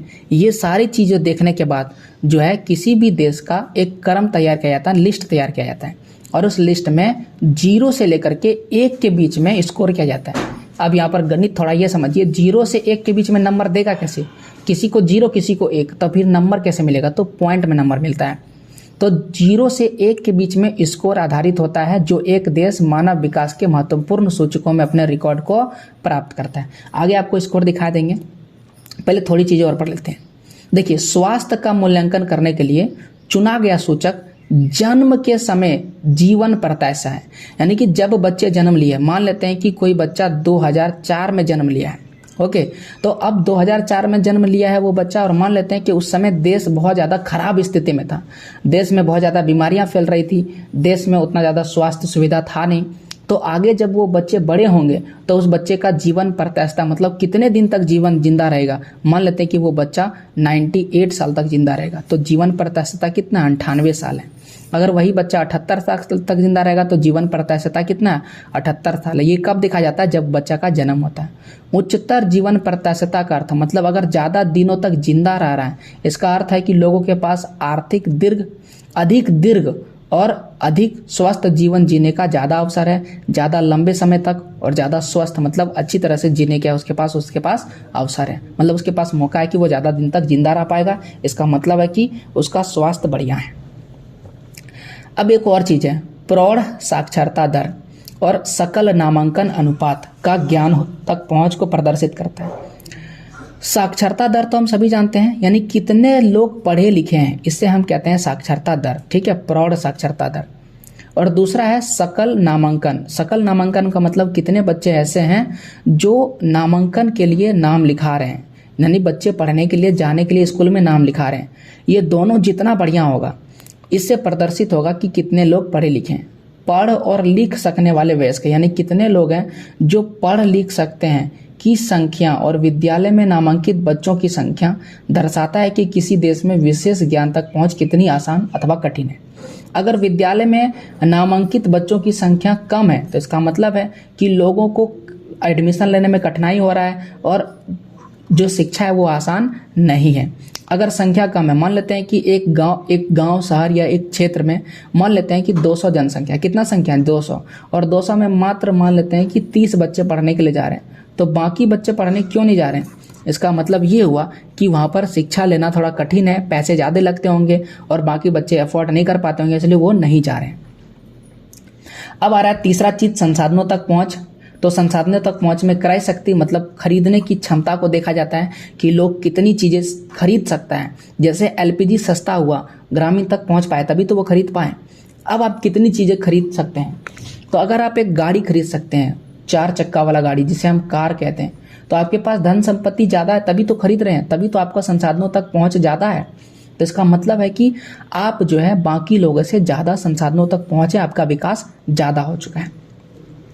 इसमें प्रत्येक आयाम को 1/3 भारिता दी जाती है। मानव विकास सूचकांक इन सभी आयामों को दिए गए भारों के कुल योग का होता है। तो जितना जितना चीज़ें वो खरीद सकेगा उसी के आधार पर उसको नंबर दिया जाएगा। और नंबर कैसे दिया जाता है? 1/3 के आधार पर दिया जाता है। अब ये स्कोरिंग थोड़ा सा आपको डिफिकल्ट लगा होगा कि 1/3 क्या है। देखिए इसमें कितना चीज़ देखा जा रहा है। सबसे पहले मानव विकास, तो इसकी गिनती करते हैं 1, फिर दूसरा देखा जा रहा है स्वास्थ्य सुविधाओं, तो यह हो गया दूसरा, और तीसरा हो गया साक्षरता दर। 3 ही चीज़ देखा जा रहा है ना, तो 3 चीज़ देखा जा रहा है। तो अगर आप एक चीज़ दे रहे हैं, अगर आप मान लेते हैं क्या दे रहे हैं, स्वास्थ्य दे रहे हैं, तो नंबर मिल गया आपको 1। अगर किसी देश में साक्षरता दर बढ़िया है तो उसका नंबर मिल गया 2। तो 3 में से एक और एक कितना हुआ? 2 नंबर मिला 3 में से। अब इसको भाग करके पॉइंट में लाएंगे, ठीक है। इसी प्रकार से स्कोर तैयार किया जाता है। अब जैसे कि यहाँ 2 को 3 से भाग कीजिए, लीजिए भाग करते हैं, 0 होगा तो यहाँ पर आ जाएगा 6 या 18, तो 0.6 आ रहा है। तो रैंक कितना आया? 0.6, जो 1 से छोटा है। कहता है कि जितना 1 के जितना निकट स्कोर होता है, मानव विकास का स्तर उतना ही अधिक होता है। जैसे 0.983, तो अगर आप ये वाला स्कोर देख रहे हैं 0.983, ये 1 के बिल्कुल करीब है, और 0.2 ये 1 से बिल्कुल ही क्या है? दूर है। तो ये जो 1 के करीब है ये अति उच्च स्तर है, और जो 1 से दूर है वो क्या है? अत्यंत निम्न स्तर का माना जाएगा। और तो ये वाला थोड़ा सा आपको समझा देते हैं। गणित अगर आपका थोड़ा सा भी मजबूत है तो आप ये जानते होंगे कि एक संख्या रेखा होता है और इस संख्या रेखा पर हम लोग नंबर लिख सकते हैं। जैसे मान लेते हैं कि यहाँ पर 0 है और यहाँ पर क्या है 1 है, तो यहाँ पर अगर 9 है ना, ये वाला संख्या 9 जो दिख रहा है आपको ये वाला, तो यहाँ लिखेंगे 1 2 3 4 5 6 7 8 9 10 नंबर होगा। तो यहाँ मान लेते हैं 1 है, ये 2 है, ये 3 है, ये 4 5 6 7 8 9, यहाँ पर 9 संख्या लिखे हैं। थोड़ा हम बड़ा बनाते ताकि आपको इस समझ में आए खाली जगह पर। ओके, तो यहाँ पर बनाते, देखिए वहाँ छोटा छोटा दिखने रहा होगा आपको। ये 0 है और ये क्या है 1 है। अब इस 1 के अगर आप स्केल देखेंगे तो वहाँ पर 0 से बीच में 10 लाइन खींची होती है। जैसे यहाँ पर 5 हो गया, यहाँ हो जाएगा 1 2 3 4, ये हो जाएगा 1 2 3 4, ये 5 हो गया, ये 6 हो गया, ये 7 हो गया, ये 8 हो गया और ये क्या हो गया 9। अब जो 0 है, यहाँ पर 0 है और यहाँ पर 9 है, तो यहाँ पर क्या आ जाएगा, यहाँ पर होगा 0.9 और यहाँ 2 है तो यहाँ जाएगा 0.2। अब बताइए 1 के करीब कौन है, तो ये वाला 1 के करीब है। तो ये वाला अगर 1 के करीब है तो ये ज़्यादा विकसित है और ये 1 से दूर है तो ये क्या होगा, कम विकसित होगा। यहाँ पर वही लिखा गया है कि जो 1 से ज़्यादा करीब है, जैसे 0.983 जो है 1 से करीब है, तो इसका विकास क्या होगा, अति उच्च होगा। और 0.268 क्या है, वो थोड़ा दूर है, तो ये क्या होगा, निम्न स्तर का विकास होगा। मानव विकास सूचकांक मानव विकास में प्राप्तियों को मापन करता है कि उसको क्या क्या चीजें प्राप्त हुआ है। यह प्रदर्शित करता है कि मानव विकास के प्रमुख क्षेत्रों में क्या क्या उपलब्धियां हुई है। फिर यह भी सर्वाधिक विश्वसनीय माप नहीं है, कहता है यह सर्वाधिक विश्वसनीय यानी इसमें सबसे ज्यादा विश्वास करने वाला मान नहीं है। इसका कारण है कि यह सूचकांक वितरण के संबंध में मौन है, यानी ये क्या बताता, वितरण नहीं बता पाता। वितरण का मतलब कैसे बंटा हुआ है। अब ये थोड़ा सा आपको समझाते हैं एक उदाहरण से। देखिए कि हमें तो ये पता चल गया कि कौन सा देश क्या है ज्यादा तरक्की कर रहा है, ये वही वाला बात हो गया ना जो आपको दिखाया था क्लास 10 वाला उदाहरण। वितरण नहीं बता पा रहा है, कहाँ चला गया उदाहरण के, थोड़ा यहाँ देखिए ये वाला जो उदाहरण दिए बताया था आपको, थोड़ा सा याद कीजिए ये वाला उदाहरण कि वितरण ये तो बता रहा है कि ये ऊपर वाला जो ए देश है इसके पास ज्यादा धन संपत्ति, ये अमीर है, और नीचे वाला क्या बता रहा है, गरीब है। लेकिन एक्चुअल में ये गरीब नहीं है, बी नंबर वाला 2 नंबर वाला देश ये तो अमीर है। एक्चुअल में ये क्या है, बढ़िया जीवन जी रहा है, क्योंकि इसमें वितरण नहीं बता रहा है, ये बता ही नहीं रहा है कि वितरण का मतलब एक एक लोग के बारे में नहीं बता पा रहा है, इसीलिए ये उतना बढ़िया डाटा नहीं है। यहाँ पर भी वही चीज बोला गया है कि वितरण के बारे में नहीं बता पा रहा है, इसलिए उतना बढ़िया डाटा नहीं है। आगे पढ़ रहे हैं हम लोग यहाँ पर। अब सारी चीजें पढ़ने के बाद थोड़ा फ्रेश से यहाँ पर समझते हैं, और यहाँ पर लिखा है कि मानव गरीबी सूचकांक जो है, यानी मानव का जो गरीबी सूचकांक, जब भी सूचकांक आएगा तो आप समझ लीजिए यहाँ पर एक लिस्ट है, ठीक है ना, कि मानव का गरीबी वाला लिस्ट, कौन सा देश सबसे ज्यादा गरीब है और कौन सा देश सबसे कम लिस्ट गरीब है, तो इसे सूचकांक की मदद से मापा जाता है। तो पहला है मानव गरीबी सूचकांक जो है और मानव विकास सूचकांक, ये दोनों एक दूसरे से क्या है, संबंधित है। संबंधित का मतलब दोनों एक दूसरे से जुड़ा हुआ है। यह सूचकांक मानव विकास में कमी को मापता है। तो मानव गरीबी सूचकांक क्या मापता है कि मानव में क्या चीज का कमी हो गया है, और यह एक बिना आय वाला माप है। किसी प्रदेश के मानव विकास में कमी को दर्शाने के लिए 40 वर्ष की आयु तक जीवित न रह पाने की संभावना, यानी जो व्यक्ति 40 साल तक जिंदा नहीं रह पा रहा है, 40 साल तक भी जिंदा नहीं रह पा रहा है। प्रौढ़ निरक्षरता दर, प्रौढ़ निरक्षरता का मतलब होता है कि प्रौढ़ क्या हो रहा है, प्रौढ़ जो है बूढ़े व्यक्ति को इंगित करता है, ठीक है, प्रौढ़ जनसंख्या, तो प्रौढ़ मतलब बूढ़ी जनसंख्या को निर्दिष्ट। निरक्षरता दर, निरक्षरता मतलब जो ज्यादा उम्र के लोग हैं वो कम पढ़े लिखे हुए हैं, इसका मतलब है कि बचपन में वो पढ़ा लिखा नहीं था, पढ़ने पर ध्यान नहीं दिया था, यानी उस समय जो है शिक्षा का ज्यादा विकास नहीं होगा। स्वच्छ जल तक पहुंच, स्वच्छ जल तो हमें बहुत ज्यादा जरूरी है, पीने वाला पानी न रखने वाले लोगों की संख्या, और अल्प भार वाले छोटे बच्चों की संख्या, यानी कि वैसे बच्चे जो छोटे हैं और उसका भार क्या है, कम है। भार अगर कम है इसका मतलब उसको खाना सही तरीके से नहीं मिल रहा है, तो इन सभी चीजों को गिने जाते हैं। प्रायः मानव गरीबी सूचकांक मानवीय विकास सूचकांक की अपेक्षा अधिक कमी उद्घाटित करता है। तो मानव गरीबी सूचकांक क्या देख रहा है, दोनों में अंतर समझे, दोनों में थोड़ा सा अंतर है। ये जो मानव गरीबी सूचकांक है ना, गरीबी सूचकांक ये सब चीज देखता है, पानी मिल रहा है कि नहीं, खाना मिल रहा है कि नहीं, पढ़ा लिखा है कि नहीं, स्वच्छ पानी मिल रहा है कि नहीं, भार कितना है, वजन कितना है, वजन नहीं है तो इसका मतलब खाना नहीं मिल पा रहा है। सारा चीज गिनता है, लेकिन जो मानव विकास सूचकांक है ये कुछ नहीं गिनता है, केवल देखता है कि शिक्षा मिल रहा है कि नहीं और स्वास्थ्य मिल रहा है कि नहीं, दो ही तीन चीज देखता है। तो कहीं अधिक कमी को बताता है, बहुत सारा ज्यादा कमी को बताता है। जितना ज्यादा कमी आपके अंदर क्या कमी है बता देंगे, आप कमी को दूर कर लीजिएगा। ओ आप हिंदी नहीं पढ़ पा रहे हैं, आप हिंदी पर फोकस कीजिए, पढ़ने सीख जाइएगा तो किताब समझने में आ जाएगा। तो ये सारा चीज क्या आपकी कमी है, और कमी को बता देने से लोग अपनी कमी को ठीक कर लेते हैं। यहाँ पर वही है कि मानव विकास के इन दोनों मापों में संयुक्त अवलोकन किसी देश के मानव विकास की स्थिति का यथार्थ चित्र प्रस्तुत करता है। अगर इन दोनों को देख लेंगे, पहला कौन है मानव गरीबी सूचकांक और दूसरा है मानव विकास सूचकांक, तो आपको पता चल जाएगा कि किसी देश का स्थिति क्या है।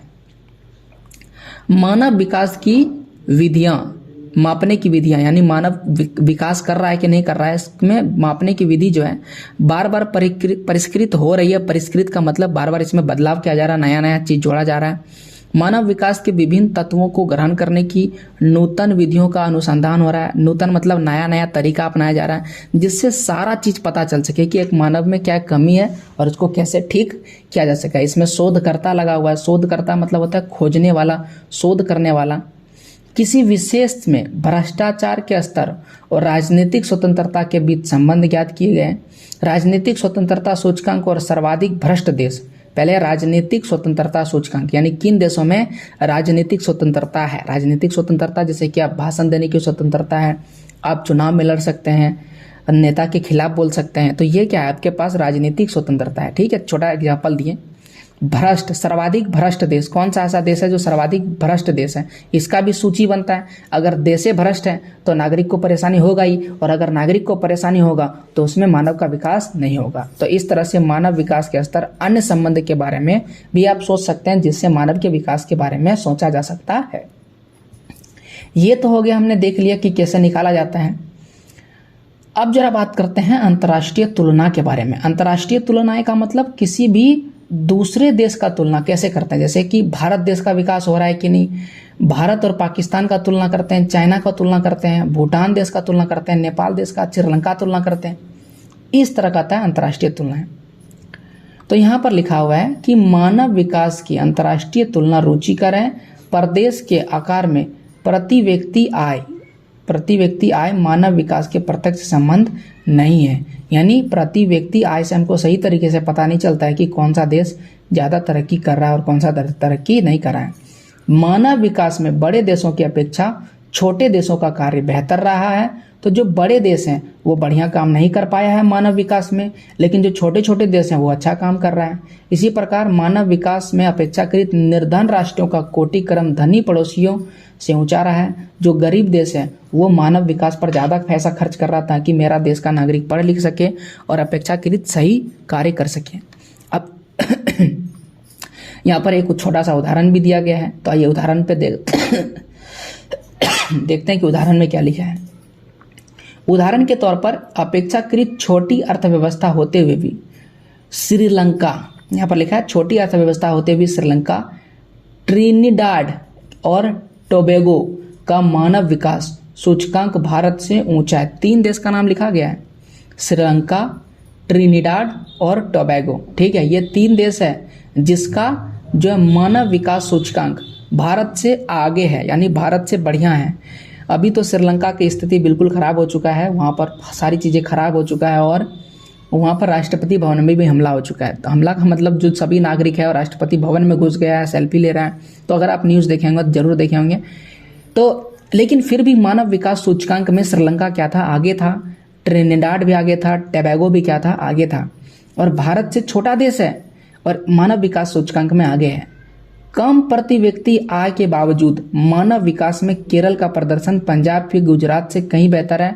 अगर भारत की ही बात करें तो भारत में कम प्रति व्यक्ति आय, मतलब एक आदमी कम कमा रहा है। पंजाब में एक आदमी कितना कमा रहा है, मान लेते हैं कि एक आदमी 1000 रुपया पर डे कमा रहा है, और केरल में कितना कमा रहा है, केरल में एक आदमी पर डे कमा रहा है 500 रुपया। तो प्रति व्यक्ति आय किसका है, पंजाब का ज़्यादा है और केरल का क्या है, कम है। लेकिन केरल में मानव विकास बेहतर है, स्वास्थ्य सुविधाएं बेहतर है, शिक्षा सुविधाएं बेहतर है केरल में, जबकि पंजाब और गुजरात में ऐसा बिल्कुल भी नहीं है। तो ये चीज़ हम क्या देखते हैं कि केवल प्रति व्यक्ति आय से बढ़िया नहीं दिया जा सकता है। अब यहाँ पर जो अर्जित मानव विकास स्कोर यानी मानव विकास स्कोर जैसा कि बोल चुके हैं, जो 1 और 0 के बीच में दिया जाता है, देशों को 4 समूहों में वर्गीकृत किया जा सकता है। तो वो 4 समूह कौन कौन सा है, आइए देखते हैं।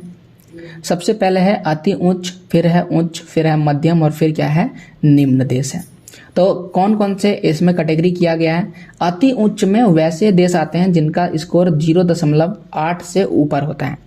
इसमें कुल मिलाकर के 59 देश आते हैं, 59 देश आते हैं। उच्च यानी कि जिसका मानव विकास उच्च है, 0.7 से लेकर के 0.79 के बीच में स्कोर जिसका होता है उसे उच्च माना जाता है। मध्यम वर्ग में 0.550 से लेकर के 0.700 के बीच में रहेगा मध्यम देश, इसमें 39 देश है। और निम्न, बिल्कुल निम्न कैटेगरी वाला देश जिसमें मानव विकास बढ़िया नहीं है, उसका स्कोर है 0.59 के नीचे, 0.549 के नीचे है। इसमें 38 देश आते हैं। उच्च मानव विकास सूचकांक वाले देश वो है जिनका स्कोर 0.8 से ऊपर है। मानव विकास प्रतिवेदन 2018 के अनुसार इस वर्ग में 59 देश सम्मिलित है, तालिका में भी दिखाया गया है। अब देखिए कौन से ऐसे देश हैं जहां पर उच्च सूचकांक है, उच्च मूल्यांकन वाले 10 देश। पहला नॉर्वे, यहां पर मानव विकास बढ़िया है।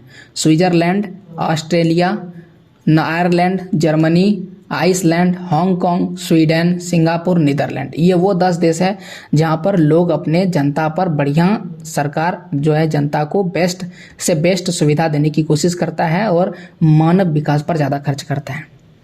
उच्च मानव विकास समूह 53 देश सम्मिलित है और आप पाएंगे कि शिक्षा और स्वास्थ्य सेवाओं को उपलब्ध कराना सरकार की महत्वपूर्ण प्राथमिकता है। तो यहाँ पर देख लीजिए क्या लिखा है। इस वर्ग में प्रथम देश 10 देशों को दर्शाता है। यहाँ पर देख सकते हैं प्रथम 10 देश आपको बता दिए। देखिए पहला हम आपको ये दिखाना चाह रहे थे, ये है अति उच्च जो सबसे ज़्यादा है, और फिर आता है उच्च। तो यहाँ पर देख सकते हैं उच्च वाला देश, उच्च मानव विकास वाला देश। कितना देश है, 53 देश है। ये उच्च मानव विकास क्यों हुआ, क्योंकि उन्होंने सबसे ज़्यादा किस पर ध्यान दिया, शिक्षा पर, और दूसरे पर किस पर ध्यान दिया, स्वास्थ्य सुविधा पर। क्या हमारे देश की सरकार स्वास्थ्य सुविधाओं और शिक्षा पर ज़्यादा ध्यान दे रही है क्या? अगर दे रही है तो हम उच्च मानव विकास वाले में शामिल हो जाएंगे। यह जानना महत्वपूर्ण है कि उच्चतर मानव विकास वाले देश वो है जहां पर सामाजिक खंड में बहुत से निवेश है। सामाजिक खंड का मतलब होता है समाज में सभी जगह पैसे लगाए जा रहे हैं, चाहे बस स्टैंड बनवाना हो, सड़क बनवाना हो, हॉस्पिटल बनवाना हो, स्कूल बनवाना हो, सब में पैसे लगा रहे हैं। लोगों और सुशासन में उच्चतर निवेश है, लोगों में पैसे निवेश किए जा रहे हैं, सुशासन, शासन को बढ़िया करने के लिए। अभी आप भारत में एक रिपोर्ट लिखवाने के लिए जाइएगा ना, आपका मोबाइल चोरी हो गया, फलाना चोरी हो गया, वो रिपोर्ट सही तरीके से नहीं लिखता है, आपको नहीं लिखेगा, ऐसा सिस्टम बना दिया है क्योंकि यहाँ पर सुशासन नहीं है। वर्ग देश में अन्य देशों से सर्वथा अलग रहता है, जहाँ पर ये सारी चीज़ें बेहतर होता है वो सभी से क्या होता है, अलग होता है।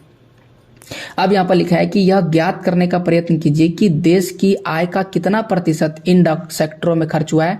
हमें यह ज्ञात करना है कि देश का कितना पैसा इन सेक्टरों में खर्च हुआ है। क्या आप कुछ अन्य लक्षणों के बारे में सोच सकते हैं जो देश में समान हो, कोई ऐसा चीज़ है जो अपना देश में समान है? खैर ये चीज़ तो आप देख सकते हैं, जब भी हमारा बजट पेश होता है तो उसमें बताया जाता है कि शिक्षा में कितना पैसा व्यय किया जाता है, स्वास्थ्य पर कितना पैसा व्यय किया जाता है। आप देखेंगे कि इनमें से अनेक देश पूर्व साम्राज्य शक्तियां रही है। कुछ ऐसे देश जैसे कि यहाँ पर आपको 10 देश का नाम बताएं ना, जैसे नॉर्वे बताएं, स्विट्जरलैंड बताएं, Australia, Ireland, Germany, Iceland, Hong Kong, Sweden, Singapore, Netherlands.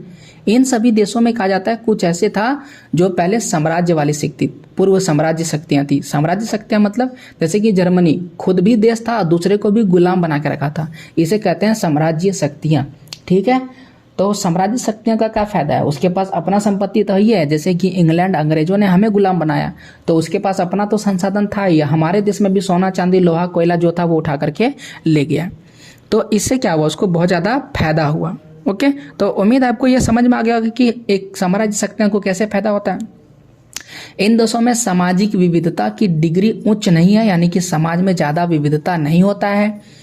उच्च मानव विकास स्कोर वाले देश यूरोप में अवस्थित हैं, और ज़्यादातर जो उच्च मानव वाले हैं वो कहाँ पर अवस्थित है, यूरोप में है। क्यों? क्योंकि वे औद्योगिकृत पश्चिमी विश्व का प्रतिनिधित्व करते हैं। औद्योगिकृत है, फैक्ट्री वाला देश है, फैक्ट्री ज़्यादा लगाते हैं। फिर भी गैर यूरोपीय देश की संख्या आश्चर्यचकित करने वाली है। और गैर यूरोपीय देश मतलब जो यूरोप का नहीं है वह भी आश्चर्यचकित का मतलब उनका भी स्कोर ठीक ठाक है, उतना खराब नहीं है। उन्होंने भी इस सूची में अपना स्थान बना कर रखा है। जो गैर यूरोपीय यानी कि यूरोप के जो देश नहीं है उनका भी इस सूची में नाम है। देखिए यहाँ पर दिख रहे हैं, सिंगापुर दिख रहा है, एशिया का है। आपको यहाँ हांगकांग दिख रहा है, चाइना के बगल में है, ठीक है।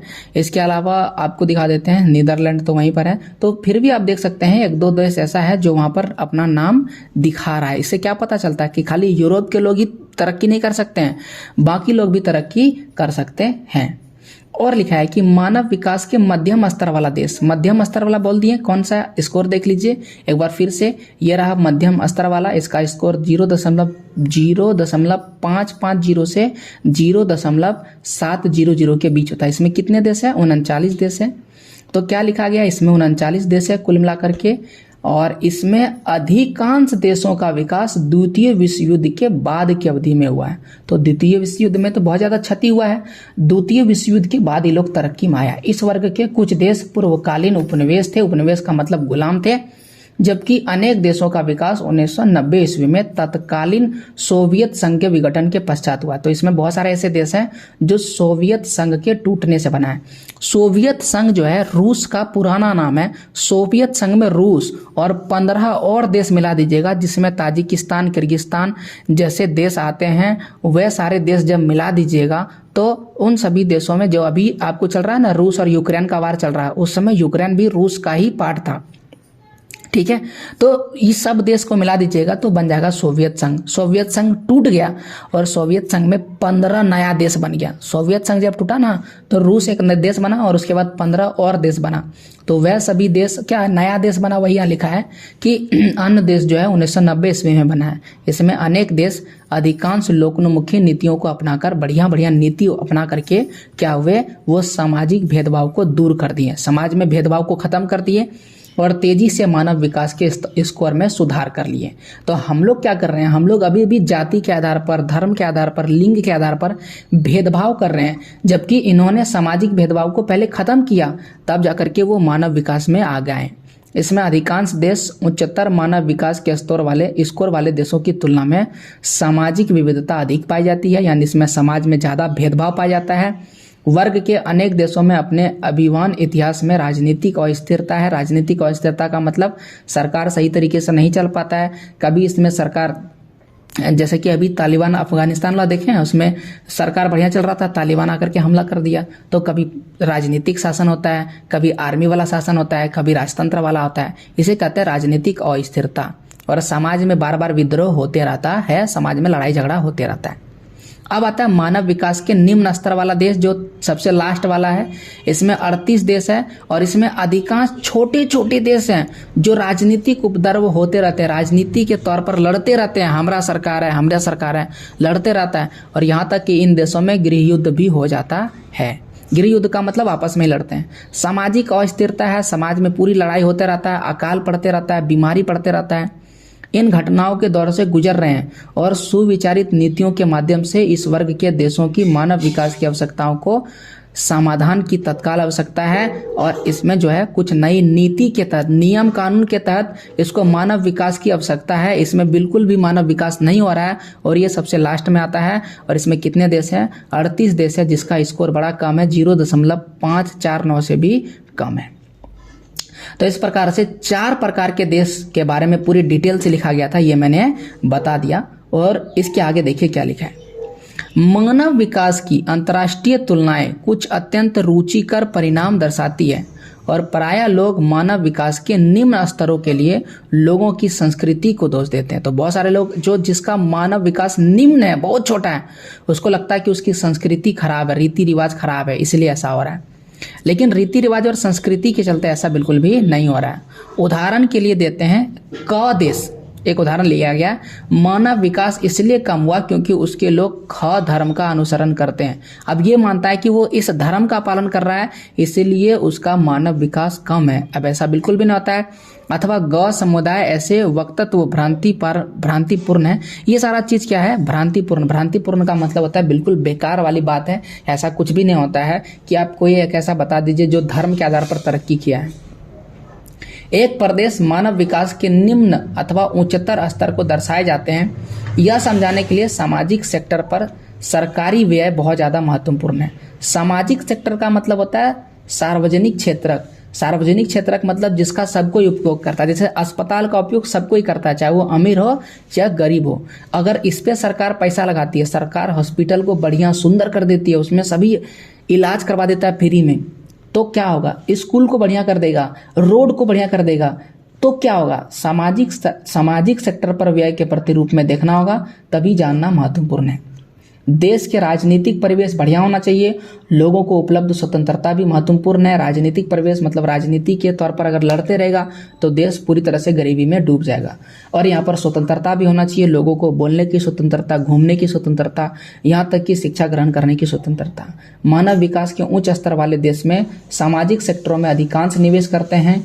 यानी जो देश सबसे उच्च स्तर में, उसका कारण है कि उस देश ने सामाजिक सेक्टर में ज़्यादा निवेश किया है। यानी कि वैसा सेक्टर जिसमें सबका भला हो सके, उसमें ज़्यादा वहाँ पर निवेश किया है। राजनीतिक उपद्रव और अस्थिरता प्रायः स्वतंत्र होते हैं। ऐसा नहीं होता है। इन देशों में संसाधनों का वितरण भी अपेक्षाकृत समान है। संसाधन सबको मिल रहा है, ऐसा नहीं कि एक आदमी को संसाधन मिल रहा है दूसरा को नहीं मिल रहा है। और फिर जो निम्न स्तर वाले देश की बात करें, सामाजिक सेक्टर की बजाय प्रतिरक्षा पर अधिक व्यय कर रहा है, यानी सेना पर ज़्यादा खर्चा कर रहा है। और सेना पर ज़्यादा खर्चा करने से क्या होगा? उसकी देश का ज़्यादा से ज़्यादा पैसा रक्षा में खत्म हो जाता है और सामाजिक सेक्टर पर खर्च नहीं हो पाता है। यह दर्शाता है कि ये देश राजनीतिक अस्थिरता वाला देश है। राजनीतिक अस्थिरता का मतलब इसको हमेशा लड़ाई करने का मन ही रहता है, इसलिए उसमें ज़्यादा खर्च कर रहा है। और त्वरित आर्थिक विकास प्रारंभ नहीं कर पाए हैं और इसीलिए इसका आर्थिक विकास नहीं हो पा रहा है। तो यहाँ पर हमने समझ लिया इस चारों कैटेगरी के देश के बारे में, और मैंने आपको कारण भी बता दिया। बहुत ही महत्वपूर्ण टॉपिक है कि जो देश होते हैं वो क्या होते हैं। एक बार हम सभी फ्रेश कर लेते हैं ताकि हमें रिवाइज हो जाए कि हमने क्या क्या चीज़ें पढ़ा है। तो एक फ्रेश टैब में आ चुके हैं और एक बार फिर से पूरा रिवाइज कर लेते हैं शॉर्ट टर्म में क्या क्या पढ़े हम लोग। सबसे पहले मैंने आपको बताया कि वृद्धि और विकास क्या होता है और इसमें क्या अंतर है, और वृद्धि को किस प्रकार से मापा जाता है। मानव विकास क्या होता है, डॉक्टर महबूब उल हक ने कैसे किया कि मानव विकास का मतलब है उसके जीवन के स्तर में सुधार होना। और मेरे ख्याल से आप भी समझ में आ गया होगा कि मानव विकास का मतलब जीवन में क्या होना, सुधार होना। साथ ही साथ हमने यह भी देखा कि मानव विकास होता कैसे है। उसके लिए 4 चीज़ें बहुत ज़्यादा जरूरी है: संसाधनों तक पहुंच, स्वास्थ्य, शिक्षा। 3 चीज़ें, ठीक है, 3 चीज़ें बहुत ज़्यादा जरूरी है। और 4 क्या है? स्तंभ है। मानव विकास का 4 स्तंभ है, जिसमें समानता, सतत पोषणीयता, उत्पादकता और सशक्तिकरण। अब मानव विकास का उपागम भी देखना पड़ेगा, किस उपाय के चलते उसको सही किया जा सकता है। तो 4 उपाय था: आय उपागम, कल्याण उपागम, न्यूनतम आवश्यकता उपागम और क्षमता उपागम। मेरे ख्याल से आप ये चारों बेहतर तरीके से समझे होंगे। फिर हमने देखा था कि मानव विकास को मापा कैसे जाता है। तो इसको मापता है मानव विकास सूचकांक, जिसे HDI कहते हैं, और ये स्कोर देता है 0 से 1 के बीच में देता है। जैसा कि यहाँ पर आपको एक स्कोर टेबल दिखाया गया है। इसमें अति उच्च यानी ज़्यादा तरक्की वाला देश, थोड़ा कम तरक्की वाला, उससे कम, और ये बिल्कुल तरक्की नहीं कर पाया, उसे निम्न मानव विकास वाला देश कहते हैं। इसके बारे में विस्तार से पढ़ लिए। और 10 सबसे अधिक तरक्की वाला देश यानी मानव विकास में सबसे आगे जो 10 देश है उसका नाम भी हम लोग पढ़ लिए। ये सारी चीज़ें पढ़ने के बाद अब हमारे पास केवल एक चीज़ बचता है, वो है प्रश्न उत्तर। तो आइए प्रश्न उत्तर पर पढ़ते हैं। निम्नलिखित में से कौन सा विकास का सर्वोत्तम वर्णन करता है? आकार में वृद्धि होना? जी नहीं, आकार में वृद्धि होने से विकास नहीं होगा। आकार में स्थिरता होने से भी वृद्धि नहीं होगी, विकास नहीं होगा। फिर लिखा है गुणों में धनात्मक परिवर्तन, ये सबसे महत्वपूर्ण है। गुणों में क्या होना चाहिए? धनात्मक परिवर्तन होगा, तभी हम क्या बोलेंगे, विकास हुआ है। फिर लिखा है मानव विकास की अवधारणा निम्नलिखित में से किस विद्वान ने दी है? तो ये आपको बोल दिए थे, याद रखिएगा पहले से ही कि डॉक्टर महबूब उल हक ने क्या दिया है, मानव विकास की अवधारणा का प्रतिपादन किया है। 30 शब्द वाले जवाब है। मानव विकास के 3 मूलभूत क्षेत्र कौन कौन सा है? तो 3 मूलभूत क्षेत्र है: संसाधनों तक पहुंच, शिक्षा, स्वास्थ्य। बहुत महत्वपूर्ण है।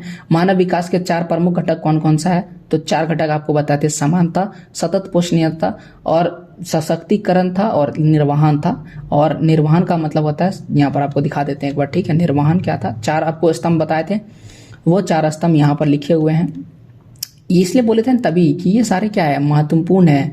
इससे ही हम क्या कर सकते हैं, समझ सकते हैं टॉपिक को। समानता था, सतत पोषणीयता था, उत्पादकता था और सशक्तिकरण। ये उत्पादकता दिमाग से उतर रहा था, तो ये एक उत्पादकता है, ठीक है। तो उत्पादकता भी महत्वपूर्ण है और इन चार जो है यही चार आपको लिखना था, ओके।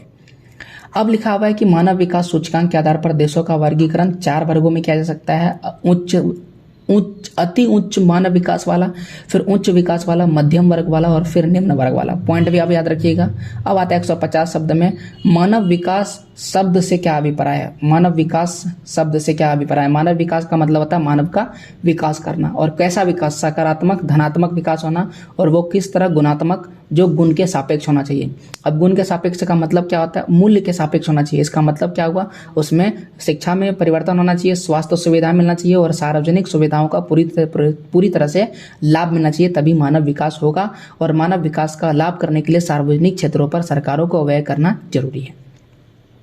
आगे मानव विकास अवधारणा के अंतर्गत समानता, सतत पोषणीयता से आप क्या समझते हैं? पूरा डिटेल से लिखना समानता के बारे में और सतत पोषणीयता। समानता का मतलब होता है सभी लोगों का संसाधन बराबर मिलना चाहिए, और सतत पोषणीयता का मतलब होता है कि अभी तो संसाधन मिल रहा है, बल्कि आने वाले समय में भी हमें संसाधन मिलना चाहिए। तो ये पूरे के पूरे सवाल जवाब आपको 150 शब्द में लिखना है। अब अगर आपको एक भी सवाल का जवाब ऐसा है जो नहीं आ रहा है, या आपको ये समझ में नहीं आ रहा है कि कैसे लिखना है, तो हमने एक और चैनल बनाया है जिसका नाम है अभी क्लासेस डाउट्स। तो आपको कुछ नहीं करना है, उस चैनल को सब्सक्राइब करके रखिए। वहाँ पर जैसे ही सारे चैप्टर्स हम आपको पढ़ा देंगे, क्वेश्चन आंसर वहाँ पर अपलोड कर देंगे। साथ ही साथ मेरा कोशिश रहेगा अपलोड करने का, जैसा हो सकेगा वैसा अपलोड करेंगे, लेकिन हाँ क्वेश्चन आंसर उसमें जरूर अपलोड होगा।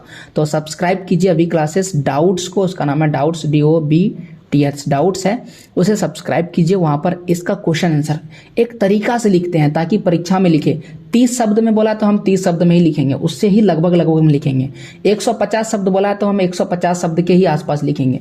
बहुत सारा ऐसा गाइड है, बुक है, या क्वेश्चन बैंक ही उठा लीजिएगा, तो उसमें 150 शब्द वाले जवाब भी आपको कई बड़े मिल जाएंगे, कई छोटे मिल जाएंगे, जिसे याद करना समझना कठिन होता है। वह सवाल आपको याद नहीं करना है। तो वह सवाल से तो बिल्कुल दूर रहिए जो बिल्कुल ही बड़ा लिखा गया है और सही तरीके से नहीं लिखा गया, क्योंकि परीक्षाओं में जितने सटीक जवाब और जितने पॉइंट व पॉइंट बेहतर जवाब दीजिएगा, नंबर आपको उतना बेहतर मिलेगा। तो वैसे सवालों के जवाब के लिए अभी क्लासेस डाउट को सब्सक्राइब कीजिए, क्योंकि यहाँ पर हम पहले अपने हाथों से नोट्स बनाते हैं और फिर हम उसको टाइप करके बेहतर तरीके से अपलोड करते हैं। तो प्लीज़ हमारा सपोर्ट कीजिए और अपना सहयोग पाइए।